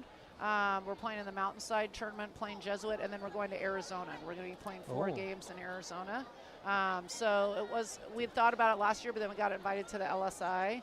We did not get invited to the LSI this year, but that's okay. We'll go down and chase some sun and have a good time there, and I think it'll be a good bonding experience for the kids. A lot of teams use the first preseason non-league things to kind of get some wins or whatever. I think it's an advantage to play tough teams. Well, and especially with the ranking systems, you have to. Yes, exactly. Yes. Yeah, so we went after some pretty good teams. They're not quite as I would say they're all top 10 teams, but not like 1, 2. Like last year, we went for top probably 3 or 4 teams, and so, but just trying to build that up. And I'm thinking we're going to be pretty good in the league. I've actually been very pleasantly surprised with the progress we've made, the commitment kids have made, and so I think it's going to be good. Who do you look for to be really good in the PIL this year? Roosevelt's a big one. So so Terrence. Do they still have that kid that's? He came. Well, remember he went to Arizona, right. Terrence, and then he came back. I actually saw him at the Roosevelt game here a couple weeks ago.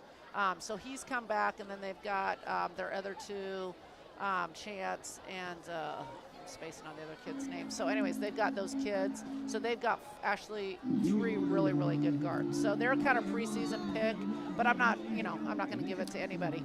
Last year was a big year for the PIL. They had a bunch of teams in the top 15. You guys, I think you guys got as high as 3. Yeah. Did we get 2? Yeah, but we ended up 3rd. We were the only team though that make it to the tournament. Yeah. And then, but yeah, it was a good year from the PIL. Like I said, Roosevelt should be good. I think there's some teams that'll be better, but yeah, they're probably the number 1 gunner. For people who are not familiar, your coaching background, I know it's pretty varied and it's pretty interesting. Yes, well, I think so. But so I coached girls for 25 years, and I've been at 8 different high schools, and I spent 4 years. You coached back east too. I did. I spent 4 years coaching college back east, and then I decided I want to get into boys. So I went to Yamhill Carleton, which no one here in Lincoln's heard of Yamhill, but won a state championship there. I did. Won a state championship in 2021. That got recruited to come over here and play here at Lincoln, and a lot of people thought I'd quit after my twins left last year, but we decided to go another year because I miss my boys, so I need something to do though. I watched you on the sideline. I don't think there's any chance you were going to quit. Yeah, they have. I think you like this too much. I do like it, but they're in charge of actually Graham's brother. He's 6'6" too, so he's in charge of giving me big boy hugs when I see him in the hall because I can't hug my boys anymore. So is he a player? No. He's a big cheerer. He comes and cheers our games, and then Evan does a good job of giving me hugs when I need a tall boy hug. What's your opening game? We're going down to Grants Pass. So we're going to play, because if we go on the road, you get more points. So we're going to play Grants Pass in South Medford. And what's the date on that? December 1st and 2nd, first opening weekend. And your first league game is probably the first week in January? No, we for some reason, we always play Cleveland early. Oh. Yeah, like we have that one league game early. So Cleveland's our been big very nemesis, good. I know our big nemesis, Cleveland. In fact, I was telling my whole PE class today why I don't like Cleveland so much. So, but also starting with their colors. I don't want to get on your bad side. No, you don't want to get my bad. My kids heard all kinds of stories today. All right. I'm probably getting Cleveland fired up right now, but that's okay. All right. Well, thanks for coming and joining us and updating us on everything. We'll be around to see you during basketball we're season. Excited to have you. Stop by anytime you want. Sounds good. Okay, go Cards. All right. That's Coach Heather Seeley-Roberts of the Lincoln High School boys basketball team, the coach. We're going to take a break. We'll come back in a couple of minutes and get started with the second half here at Lincoln High School.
Let's go. 36-7 after 24 minutes of action. It's all Wells here on Oregon Sports Beat up over Lincoln. Chris Clayton and Dave Hall here with you, and it's a great start for Wells. They haven't really looked back. They were able to march it down the field on their initial drive of the game, build an 8-0 lead. Then they got an interception, built a 16-0 lead. And ever since that start to the game, it feels like Lincoln's been trying to play catch-up and haven't been able to do so yet. Here's a couple of interesting stats. We've already talked about one. Wells averaging 42 yards passing a game. They have 42 right now, all on one play, a touchdown. The other is they're averaging 38 points a game. They got 36 right now. Yeah, 193 first-half rushing yards for Wells. They're on pace to surpass their season average of 357 rush yards a game. So a lot of numbers being thrown your way. The point is Wells is moving the ball right now up and down the field. Really the big highlight for Lincoln was that 56-yard rushing touchdown by Emmett Togney, showing off his electricity with the ball in his hands. But outside of that, they haven't been able to move the ball very well. The other thing that about Wells is they've been very successful on fourth down. Yeah, they're 2 of 3 so far in this game, but 2 of them were crucial. They had an offsides penalty on Lincoln. They were able to move it. And then another was a 27-yard touchdown. So those are those moments in a game where if you can get a stop there, that can shift the tide and build momentum. But Wells has taken advantage of those, and a big part of the reason they have this lead is those opportunistic conversions. I want to thank Coach Heather Seeley-Roberts for joining us at halftime. It's always a great interview, and looking forward to the upcoming season for the Lincoln Cardinal. They had a great year last year, finishing third, and but they lost 9 seniors. They've got some players back. Evan Heisler is a player you want to watch. Before you know it, it'll be basketball season. Their opening game coming up in about a month and a half, December 1st and 2nd. And we are just about ready to get the second half going. Lincoln will have the football to start off this third quarter. And kickoffs today have been, especially in that first quarter, a little bit of a struggle for Wells. Let's see how they handle this one. Or they kick it deep, go with that squib. Scott will kick it to the 17. Parker Barnett takes it for Lincoln. Out across the 30, looking for a crease, cuts to his left, still on his feet. He's past the 40, still going. What a return. Parker Barnett to the 46-yard line. 30 yards on the kickoff return for Parker Barnett, and he kind of just stepped and sidestepped his way to those 30 yards. Patient return. Found the crease, and they spot the ball at the 45-yard line. 10 passing yards in the first half for Lincoln. The only completion was to Conrad Kelsey for 10. 70 rush yards on the ground. 4 receivers bunch to the left. Liam Eldridge, the quarterback, takes the snap, throws middle, and it's complete. Gain of about 9 yards off the bobble. It's into the grasp of Elwood Gordon, who makes his second reception of the season, the junior. 70 yards, you said, rushing. You know, Togney has 87. That tells you what the rest of the team has. And of Togney's 87, one of them was 23 and one of them was 56. Here's the 4 receivers on the right this time. They had him on the left last play. Coming out throwing on 2nd and 1 is completion to Kelsey again. Kelsey looking to break a tackle. He does. Sidesteps. Oh, he fumbled at the 38. Loose on the turf. Wells has it. Just like that, the Guardians force another turnover. The 3rd of the game. 16 yards on the completion and then the turnover. That's the first fumble loss by either team. Tough break. Liam Eldridge coming out firing with 3 completions. We were talking about those quad receivers before, and Lincoln has done that a couple of times, and they pretty much consistently stacked 4 receivers on one side and then threw to the other side, which is exactly what they did that time.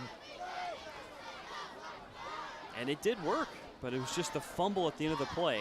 As Wells defense get the ball back up 36-7, just a minute into this third quarter, at their own 38-yard line. Man comes in motion. That's Griffith sprinting across. They go to Rasmussen, and he's got nowhere to go, only a yard for Gus Rasmussen. Murph with the 5 carries, 77 yards, though, for Rasmussen after he took one 55 yards earlier on in this game, the first half. Lincoln now with 3 turnovers in the game, a lost fumble and 2 interceptions. One of them a pick 6.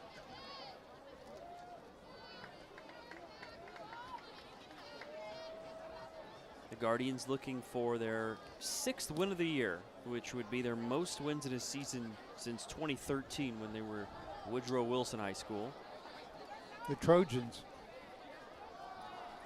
2nd and 9. Now the Guardians with a run up the middle, and they get a solid gain of about 5 yards to Wyatt Andler. And Andler, big game continues. He's now up to 5 carries for 89 yards. Well, he's got more than 5 carries. Excuse me, 11 carries. Yep. 11 carries for 89 yards. third down. Yep, 11 carries. 3rd and 4 now for the Guardians. Wells right now sitting at 17 in the OSAA poll. Haven't won a playoff game in 20 years. Would be a tough seed to do so. They go to Andler again for 2 yards on 3rd and 4. Well, they may be number 7 in the polls, or 17, but they're not number 17 in my poll. No, I've got them. They look top 10 to me. I agree. It's a tough team. 4th down.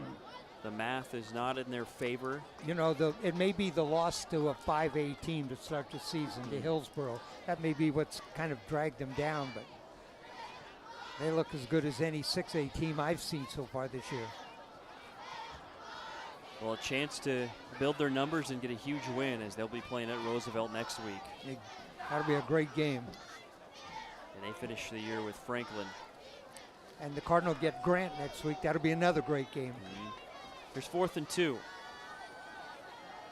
Reed kept it, trying to get around the right side, and he stopped. Wells been so good on 4th down today. The 2nd time they've been stopped, though. The Lincoln defense steps up and gets the ball back across midfield. Lincoln gets the ball in Wells territory at the 47-yard line. Great stop. 2:04 now on 4th down conversions for Wells. 36-7, Wells ahead, but Lincoln still with 9 minutes to go in the 3rd quarter with the ball. Able to find a little success through the air on 2 completions last drive before the fumble. They go to Togney, getting around the edge. This is the touchdown play in the first half. Togney with another nice gain inside the 30. An 18-yard gain for Emmett Togney. That'll put him up over 100 yards rushing in this game on 8 carries. Exactly 105. And you can see when they can get him to the outside, when they get a block by the end on the right side, and Togney gets out to the right, he's had big pickups. He's had gains now of 18, 23, and 56. Another massive game for Togney. The only touchdown today. They go right back to him, cuts it up the middle, and he stumbles to the 25-yard line. 4 more for Togney. Number 44 with the stop. Togney is so great at changing directions. Yeah. Both the jump cut and the little cut that he makes off of that forward movement. It's hard to get hands on him. It's a player shaken up. That's Cameron Rank for Lincoln, limping off.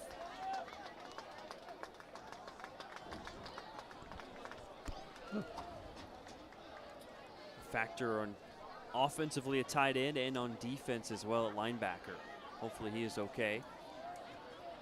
Being stretched out on the sideline, hopefully just cramps. Here's the 2nd and 6. Handed off up the middle, a fullback dive to Oxford. And Oxford's got a short little gain to the 21-yard line, 4 yards. Enzo's first carry of the night. With the stop.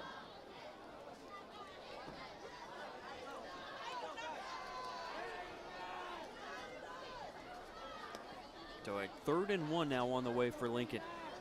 Got to get just inside the 20. Ball towards the right hash. They're right back in that offset eye. They do go to Togney.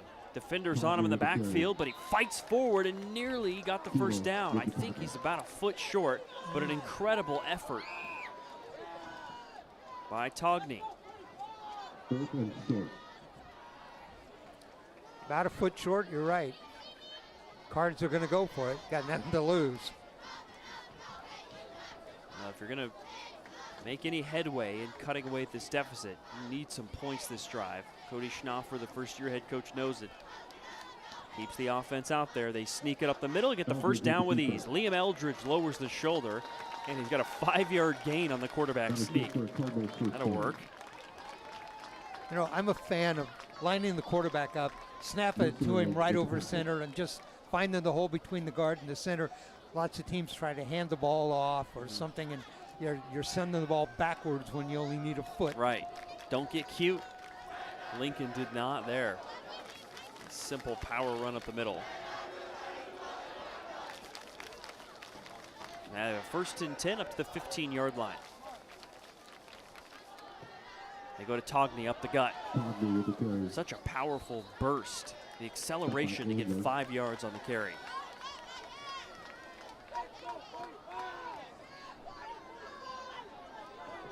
$117 yards now for Togney.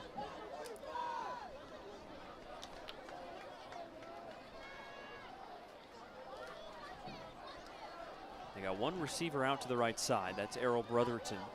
They go to the ground again. This is Togney slipping through the pile. He's inside the 5, driving the legs.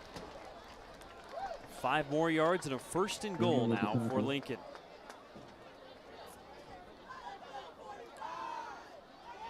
You know, without passing, time is flying. We've used up almost 7 minutes of the third quarter. This drive started for Lincoln across midfield at the 46. Wells 46, and it's taken about 4 minutes off the clock already. Their main focus here, get into the end zone. Some movement on the defensive line, no penalty. It's Togney left side. He lowers the shoulder near the goal line, and he's stopped just about a yard short. If you look, Lincoln now is running double tight end, and they're using a fullback, and they're getting blocking at the point of attack for Togney on these short carries. Finds a hole, and he gets 4 or 5 yards each time. They had that big play in the first half, but they didn't have a lot of sustained success like they have on this drive, 4 or 5 yards a pop. This drive is different. Eldridge sneaks in, touchdown Lincoln. The quarterback sneak working well that drive. They converted that 4th and short, kept the foot on the gas, and in the end zone for the second time this game. The time on that, 4:38. Eldridge with his 3rd rushing touchdown of the season, 8th total on the year for the junior quarterback. We'll go for 2 here. Trying to make it a 21-point game instead of 23.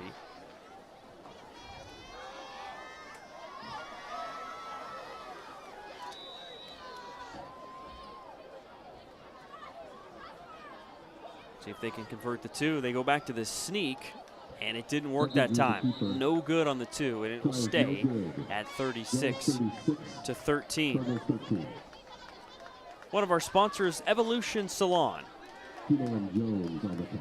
Evolution Hair Design, Portland's best kept secret, celebrating 30 years of making Portland beautiful. Located across the street from the home of the Cardinals. Are you ready to evolve your style? Evolution Hair Design is now accepting new clients. We're looking right at them. Yeah, just across My car's the street. parked right in front of them. They aren't kidding. It's right there on the corner from the beautiful new facility here. First time Lincoln's been able to play true home games on campus since 2019. And to finish the season up with 4 straight home games, yeah, that's big. It is. Well, we were talking when Wells had the ball, maybe, hey, they get a touchdown and it'll be running clock territory, but Lincoln gets the stop, gets into the end zone, and just like that, it's a 3-possession game. 4:38 left to go in the 3rd. Lincoln trying to chip away and make things interesting.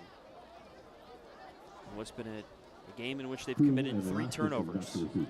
They stopped Wells on a 4th down play last time. Need another one of those in a score, and then let's talk.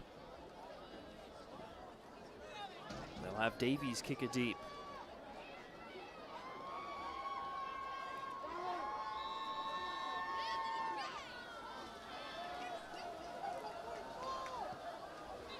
Davies lofts it high in the air, but there's a flag down. This is blown dead. Finn Davies is the third string quarterback. Third string QB / kickoff man, the sophomore. Offside, Lincoln. And an offside against the Cardinals. This is the second offside we've had on a kickoff tonight. One on each team. Yeah. Yeah, kickoffs have been very eventful compared to what you normally see in a game. Illegal procedures, ball going out of bounds, some offsides, a personal foul. Still earlier in the game, Wells recovered an onside kick. I'm still not sure why Lincoln got the ball that drive, but Cardinals fans are saying, who cares? Maybe we'll ask Coach next time we talk to him. Yeah, it's just been a kind of an odd game here today in terms of the kickoffs. Davies will try again. Along the turf this time. Into the grasp of Rasmussen at the 20. Looking for a crease. He's out across the 30 and dragged down at the 34-yard line. Curtis with the stop. It was Curtis on the tackle. So again, Wells got to near midfield before they stalled out last drive. They'll have to wait to start this drive as there's a Lincoln player down and shaken up. Official timeout.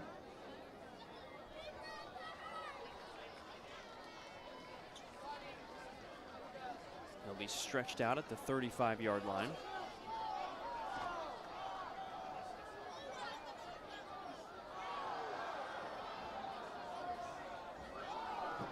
So Wells' offense has balanced out the running attack so much. We have a mascot fight here, a boxing match on the track. The Lincoln mascot and the Wells mascot are they playing around, or is that real? It's getting serious. They'd have an administrator step in and say, hey, calm that down. I actually think that might have been real. It got real over the course of it. There were some real blows being thrown by the Cardinal there. The Guardian, if we're saying that's a real fight, I think the Cardinal won that. I'll say it. I do too, but the Guardian is saying, got his hands up like, there's no knockdown, no knockout. No. Guardian was kind of trying to keep its head on. I'd be interested. I'm leaning towards thinking that was real because one of the camera people just came over and talked to both of them. Hey, guys. I'm guessing that's someone who works for the school or school district as he's chastising everybody involved in that skirmish. It's one thing to have a fight, but if there's mascots involved, it does become kind of funny. If it had been just a couple students fighting, I don't think it'd be as funny as a mascot fight. I think they have been asked to leave. Oh, wow. The mascots have been ejected. Just when this game couldn't get any weirder. Oh, my goodness. 42 years of broadcasting, that's a first. The mascots were ejected. There's a handoff up the middle. Another nice gain of 8 yards for Wells. They went to Rasmussen on the carry. I'm impressed with him. He's been a workhorse. He actually had a 54-yard run earlier. Yeah. 6 carries, 85 yards for Rasmussen today. Yes, indeed. We have no more mascots. Yeah, the mascots are all gone. So, ejection for both of the mascots for these programs. The Cardinal and the Guardian are gone from the rest of this game. Maybe more. We'll see what happens.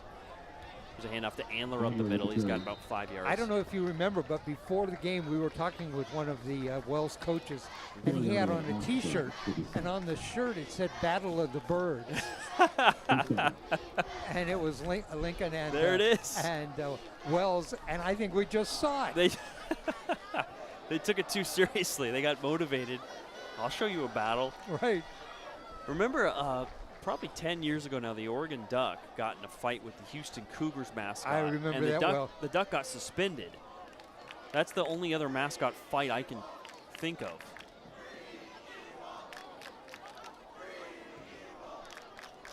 First and 10 for Wells, and there's another offsides against the Cardinals. In the old days, before the new hockey rules, about line brawls, when everybody on every team was out on the court fighting, I've seen the coaches fighting, the mascots fighting. I've seen that in hockey. In hockey. Nowadays, you don't see it because they have those rules. fight breaks out and you don't get off the ice, you're Yeah. suspended a game. So Thankfully, nobody else got involved here. It was just strictly the mascots. well, the only other people there were the cheerleaders. And I didn't think that was going to come to that. No. But they were trading blows. They were. Somebody stepped in. I don't know if our cameraman got that or not. I don't know if Ryan got that up above us, but that'd be a good one to watch.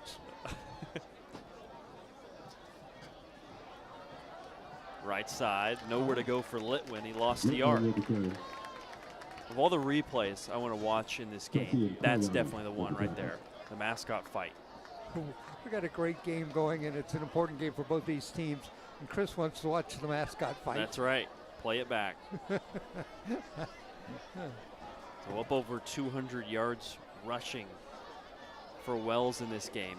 That's been the story so far. Just 2.5 to go in the third quarter. Lincoln is back within 3 possessions, though. They can get a stop here, get the ball back. They've shown the ability to throw and get Togby going running in this half, too. Here's the 2nd and 6, handoff. They went up the middle to Andler, and he only got a yard. So a big 3rd down on the way now.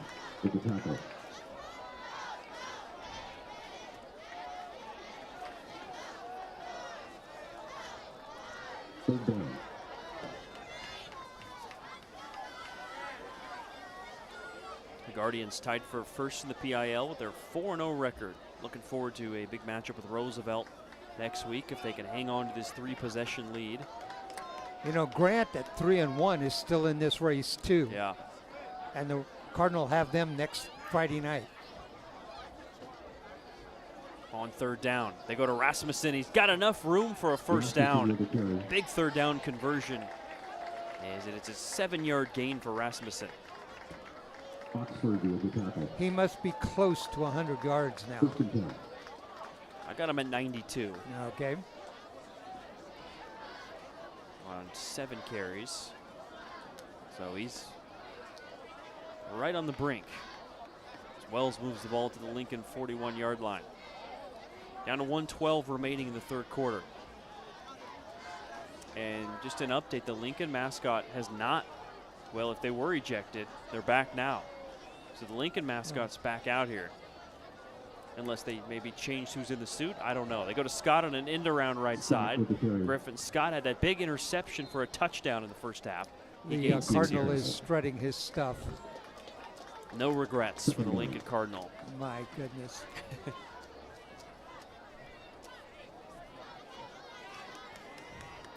8 different Wells players have handoffs, have taken carries in this game. Yep, I've got 8. And they've just so much balance. It's what they've been doing all year. They keep you on your toes defensively. For the Cardinal, it had been Emmett Togney, and that's about it. 2nd and 4. Last time it was Scott. This time it's Rasmussen. And he stays low to the ground and gets 5 more yards for a 1st down. Now he's closing in on 100. That's, I think, 97. Yep. Nobody has 100 yet individually for Wells. They got Andler at 97 and Rasmussen at 97. So that just gives you an idea of the type of balance they have for this team that now has over 250 yards rushing on the game. 1st and 10 for Wells at the Lincoln 30 with 25 seconds to go in the third quarter. Up the middle to Andler, slips through 1 tackle, driving the legs in a pile of bodies, and 7 yards for Andler. Now he's over 100 at 104. Just did it on 15 carries. Pretty efficient with a couple touchdowns.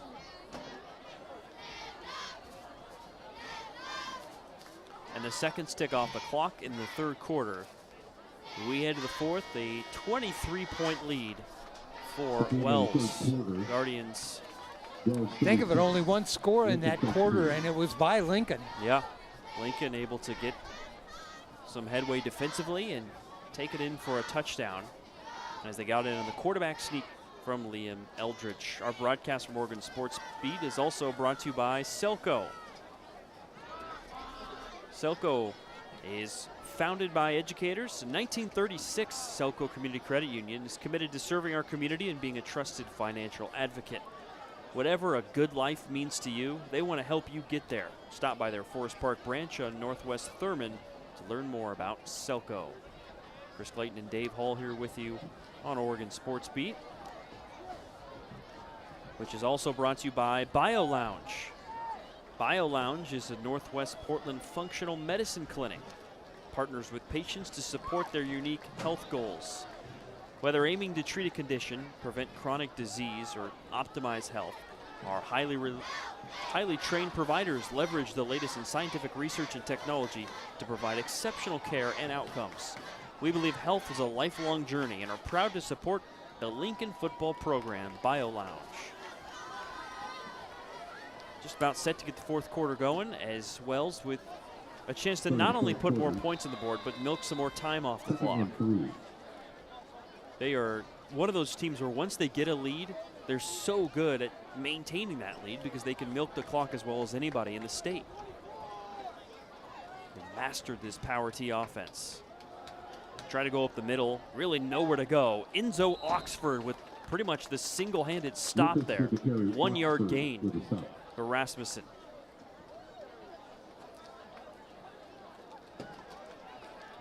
Third down. Now to be 3rd and 2. This is where the Guardians have been lethal today, converting these short yardage situations. But the last 2 fourth downs, Lincoln has come up with stops. See if the Cardinals can get them there.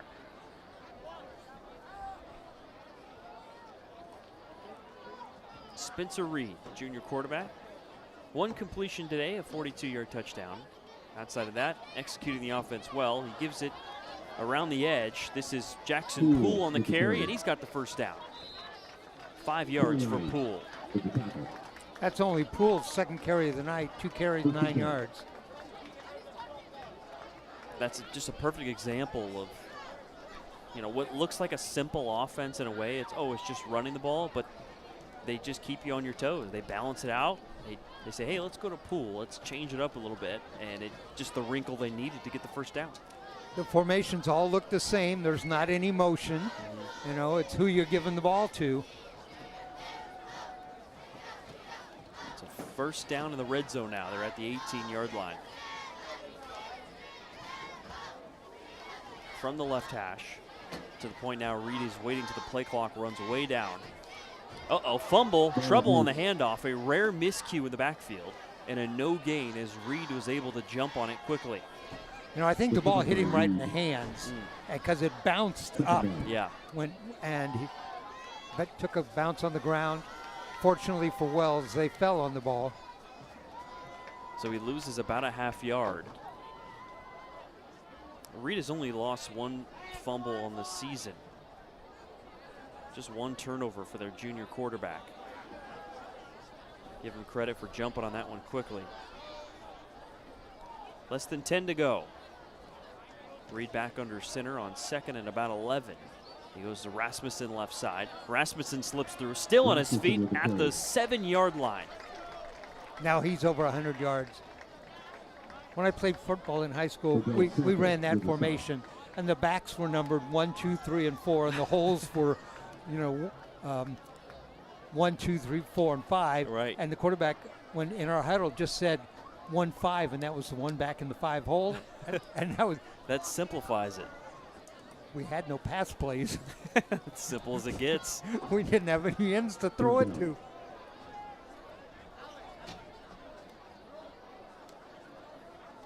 Third and short now inside the 10-yard line for Wells. And spot him at the 9. Again, just waiting to the closing seconds of the play clock with just over 9 minutes to go. They go to Rasmussen again. Off tackle left side. He's got the first down. Up to the 3. 6 yards for Rasmussen. I think, let's see. It puts him what, at 110? Yeah, I got him at 115. Okay, 115. So, oh, there's the 5, yeah. 115. On 11 carries, too. 257 total rushing yards for this Wells team. You got 104 for Andler and 115 for Rasmussen. There's 219, just Yeah. those two guys, both over 100. And right along the lines of their averages, Cardinals. 42 pass yards. And that's all they've needed. And they go up the middle for the touchdown. A stand-up touchdown for Wyatt Andler. His 3rd touchdown of the game. 13 now on the season for the junior.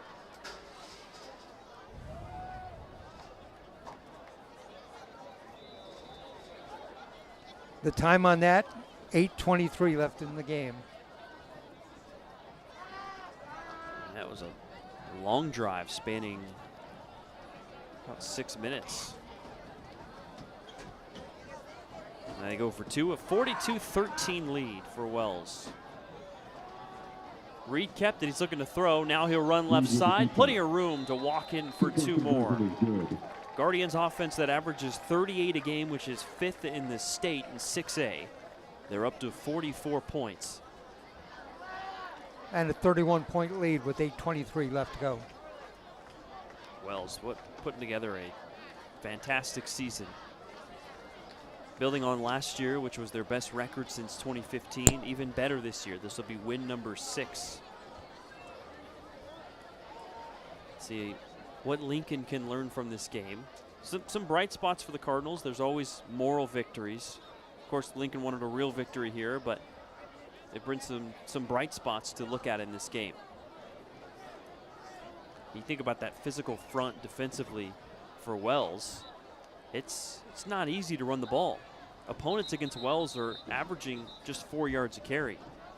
But Togney today has been able to run for 124. So Lincoln can lean on that and say, hey, that's a great Wells defense, and we were able to run the ball pretty well. Probably a topic of conversation for first-year head coach Cody Schnaufer and Lincoln. You know, in spite of how much we've talked about the running backs for Wells, the leading rusher in the game is Emmett Togney at 124. Got runs of 56, 23, and 18 in this game. So with 8:23 to go, here's the kick deep. Kind of a pooch kick short, and Parker Barnett will have a chance to return. Looking for a block. Barnett, the speedster, across the 40, cuts towards the sideline. Barnett, another terrific return. Past midfield and mark him at the 46-yard line. One of the highlights of the Cardinals season has been the kick returning, both on punts and on kickoffs of Parker Barnett, particularly kickoffs. He's had some big ones. There's another one. The team's leading receiver this year. An electric weapon as a return man. Fun to watch with the ball in his hands. So he's spotted at the 47-yard line with 8:12 to go. I like how Barnett picks his spots, too. Yeah. I mean, he's got a plan. Yeah, some kickoff returners you just see running a straight beeline, but he kind of looks for the hole. He's got great vision. And now with ball at the left hash, Liam Eldridge in the offense with a group of 4 receivers out right. Eldridge looking that way. It's not there. He's got to scramble. Pressure on him. He's running way back inside his own 30. Pressure on him inside the 20. Got to get rid of it. Eldridge still with it. Oh, he's thrown down. Marcellus Griffiths finally chases him down. It's a loss. 33-yard loss. Thank you. Quick math. Well done. 33-yard loss. You know, you got to get rid of the ball, you know. Loss of 33. He had multiple opportunities to throw it away. So it is second down and another area code. Yes.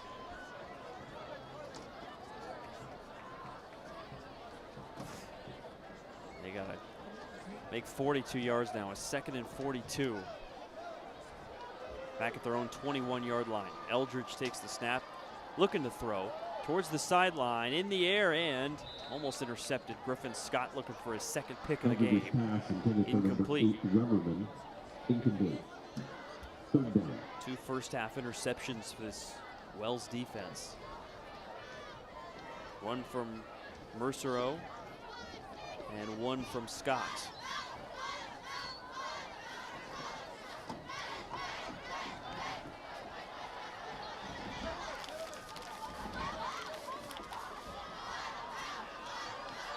Four wide.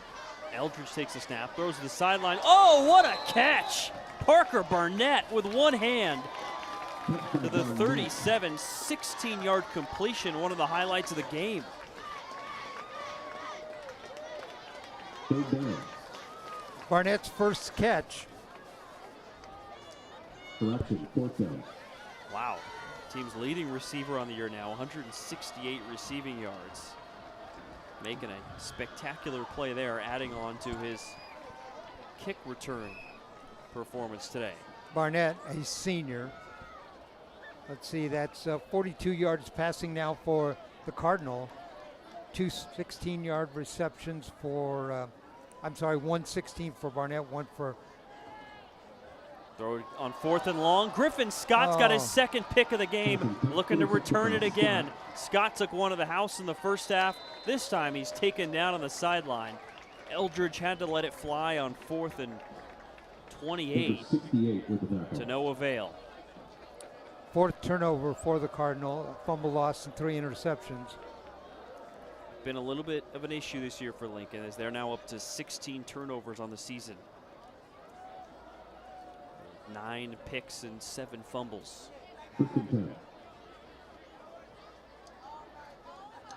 Had a pick on their opening offensive drive that helped kind of build the momentum of Wells early on in this game.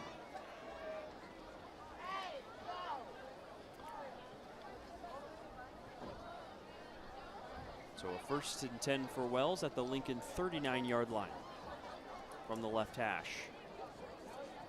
Up the middle. Looking for a hole, nowhere to go. It's a no gain for Mac McCarter.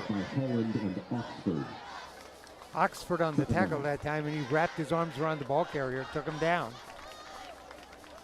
Oxford has been involved in a lot of tackles today. A tough linebacker. He was shaken up earlier, but has not really missed very many snaps at all on defense.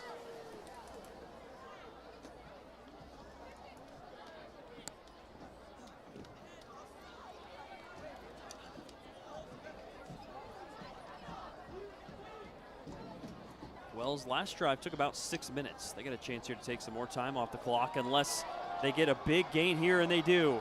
Andler down to the 12. Actually, that's Litwin. Spencer Litwin, the senior, with a touchdown earlier. Takes that one for a gain of 27 yards.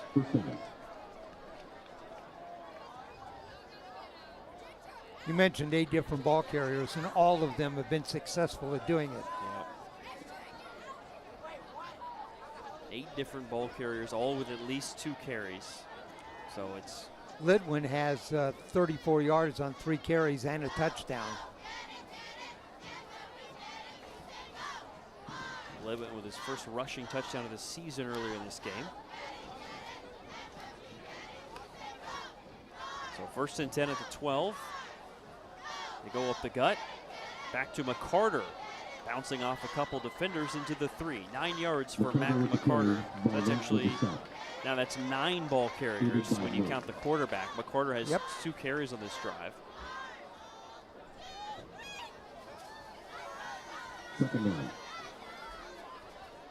Reed took a sack, so he has 4 carries for no yards, but everybody else has been productive.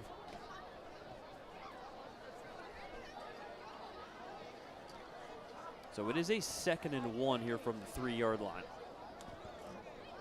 Under 5 to go. Wells coming off a season high 54 points on Friday. Chance to hit 50 again. They go middle to McCarter, and he got a first down as he fights to the 1-yard line. 1st and goal.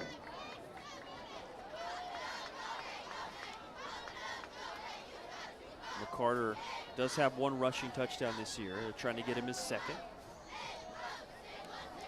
A chance for Wells to take even more time off this clock.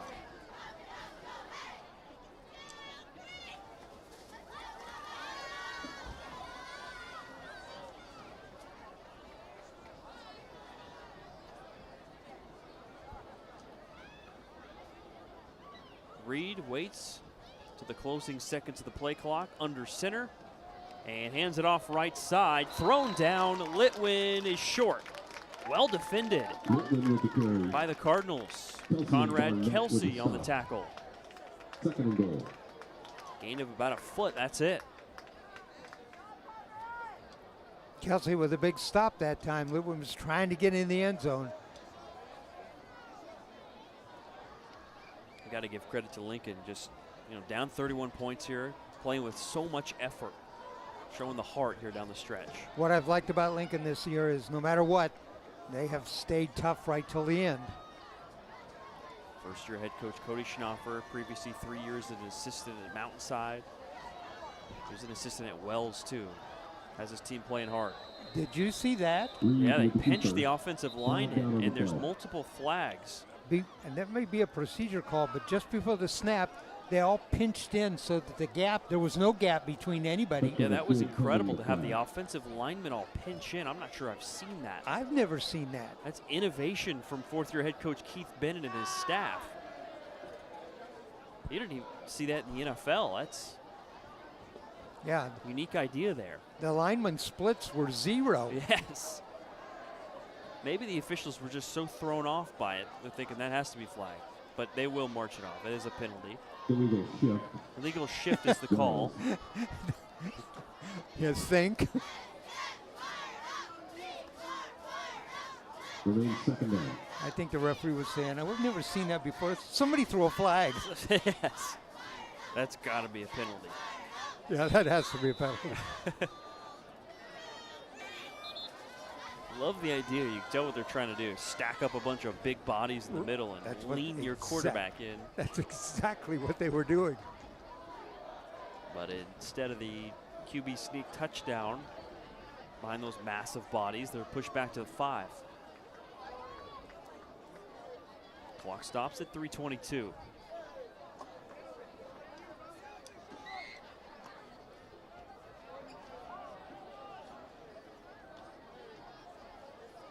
Reed hands it off to Litwin. Litwin stops short again. You know what I'm thinking about was when they lined up there, both their tight ends had taken just a step back so that they weren't on the line. And then as they pinched in, they were both moving. They were in motion. So that's where the illegal shift comes in. Yeah, they shifted 2 players at the same time in the backfield.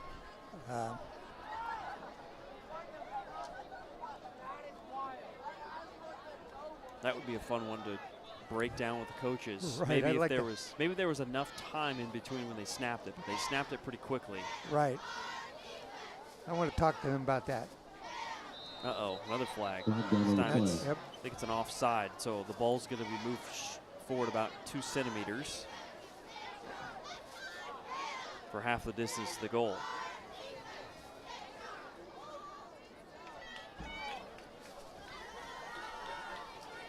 Well, I guess you might as well try to get an early jump. Ball being moved forward doesn't really do anything. Right. And here, how is a defensive penalty going to hurt you? Yeah. It's half the distance of the goal line. You know, you can take that to infinity. Right.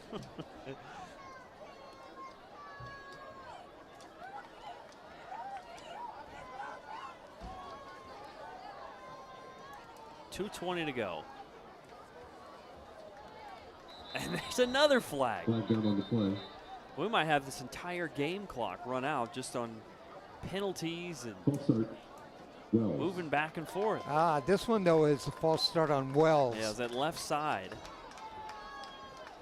So that turned out to be a genius offsides penalty by Lincoln. Pushed him back to the 5-yard line. 3rd down. It was 3rd and goal from the 5-yard line.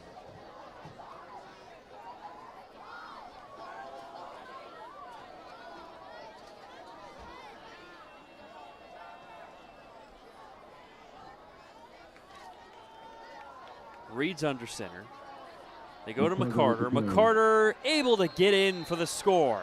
Back-to-back weeks of 50 points for the Wells Guardians. One of the state's best offenses with another spectacular showing. 1:52 the time on that. Mac McCarter with his 2nd rushing touchdown of the season.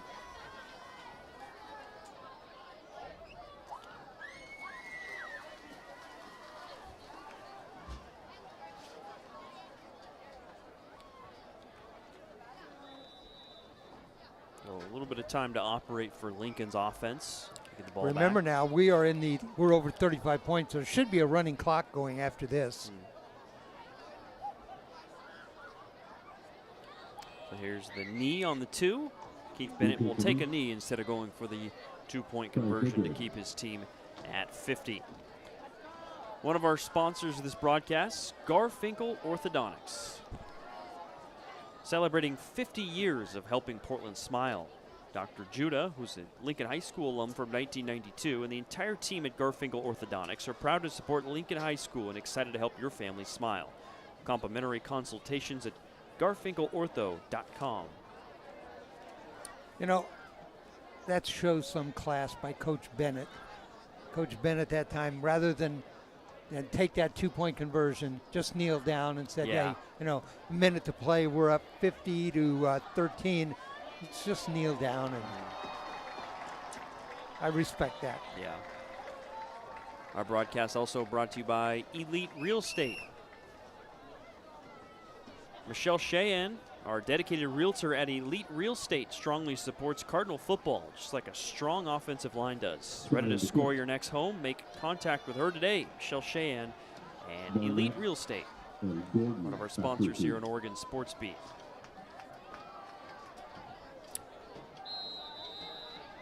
.151 on the clock. Late player coming on for Lincoln for their 11th. It's A.J. Reverman. Kick short, bounces off the chest of a Lincoln player, and Wells is on it. The adventure continues on kickoffs. Snuck in a little squib. They were sick of seeing Parker Barnett run the ball over midfield. Rasmussen with recovery. So that's more of what Wells was going for. Early in the game, they were trying those squibs, and they weren't working well. That time it did. So the Guardians can run the clock out. Of course, it is a running clock, so we're at 1:08 and counting here.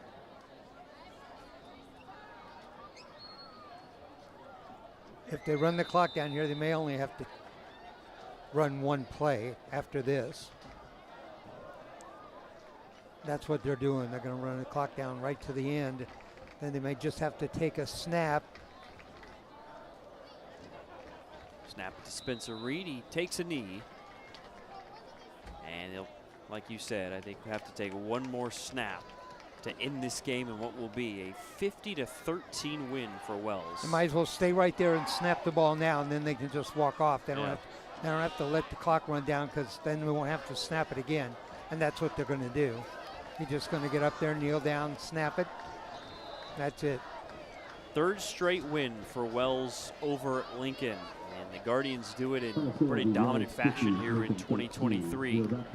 Saw some big runs, big plays, a pick six, a mascot fight, and through it all, it's the Guardians improving to 6-1 on the season, 5-0 in the PIL.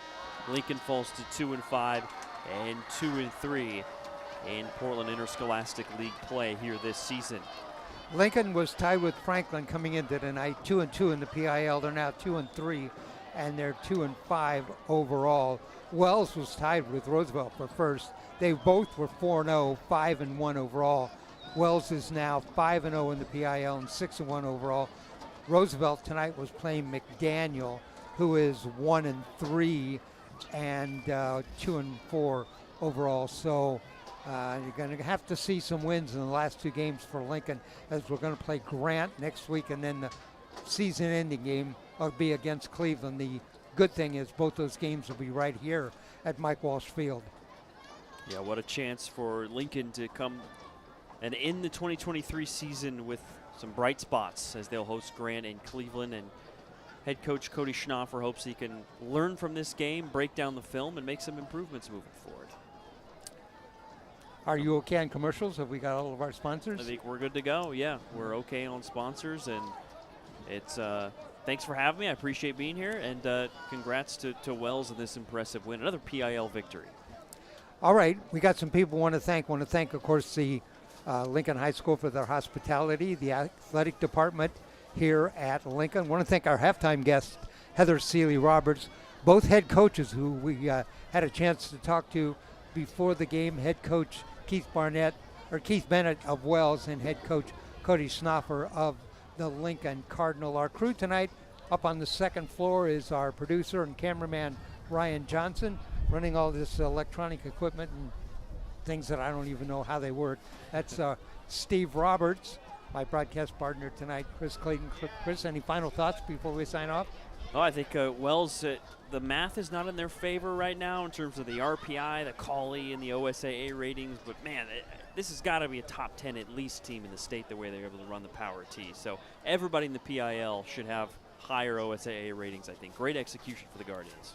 All right, I want to remind everybody, we are Oregon Sports Beat. You can go to our website, OregonSportsBeat.com. We have calendars up each month which show you what games we have, the date, the location, and the start time. We are going to be with you 3 times next week. On Tuesday night, we'll be at Central Catholic High School, a 6:30 start time for girls volleyball. Steve and I will be doing that. On Thursday night, we'll also be back at Central Catholic again for a make-up volleyball game. That will be a 6:30 start time.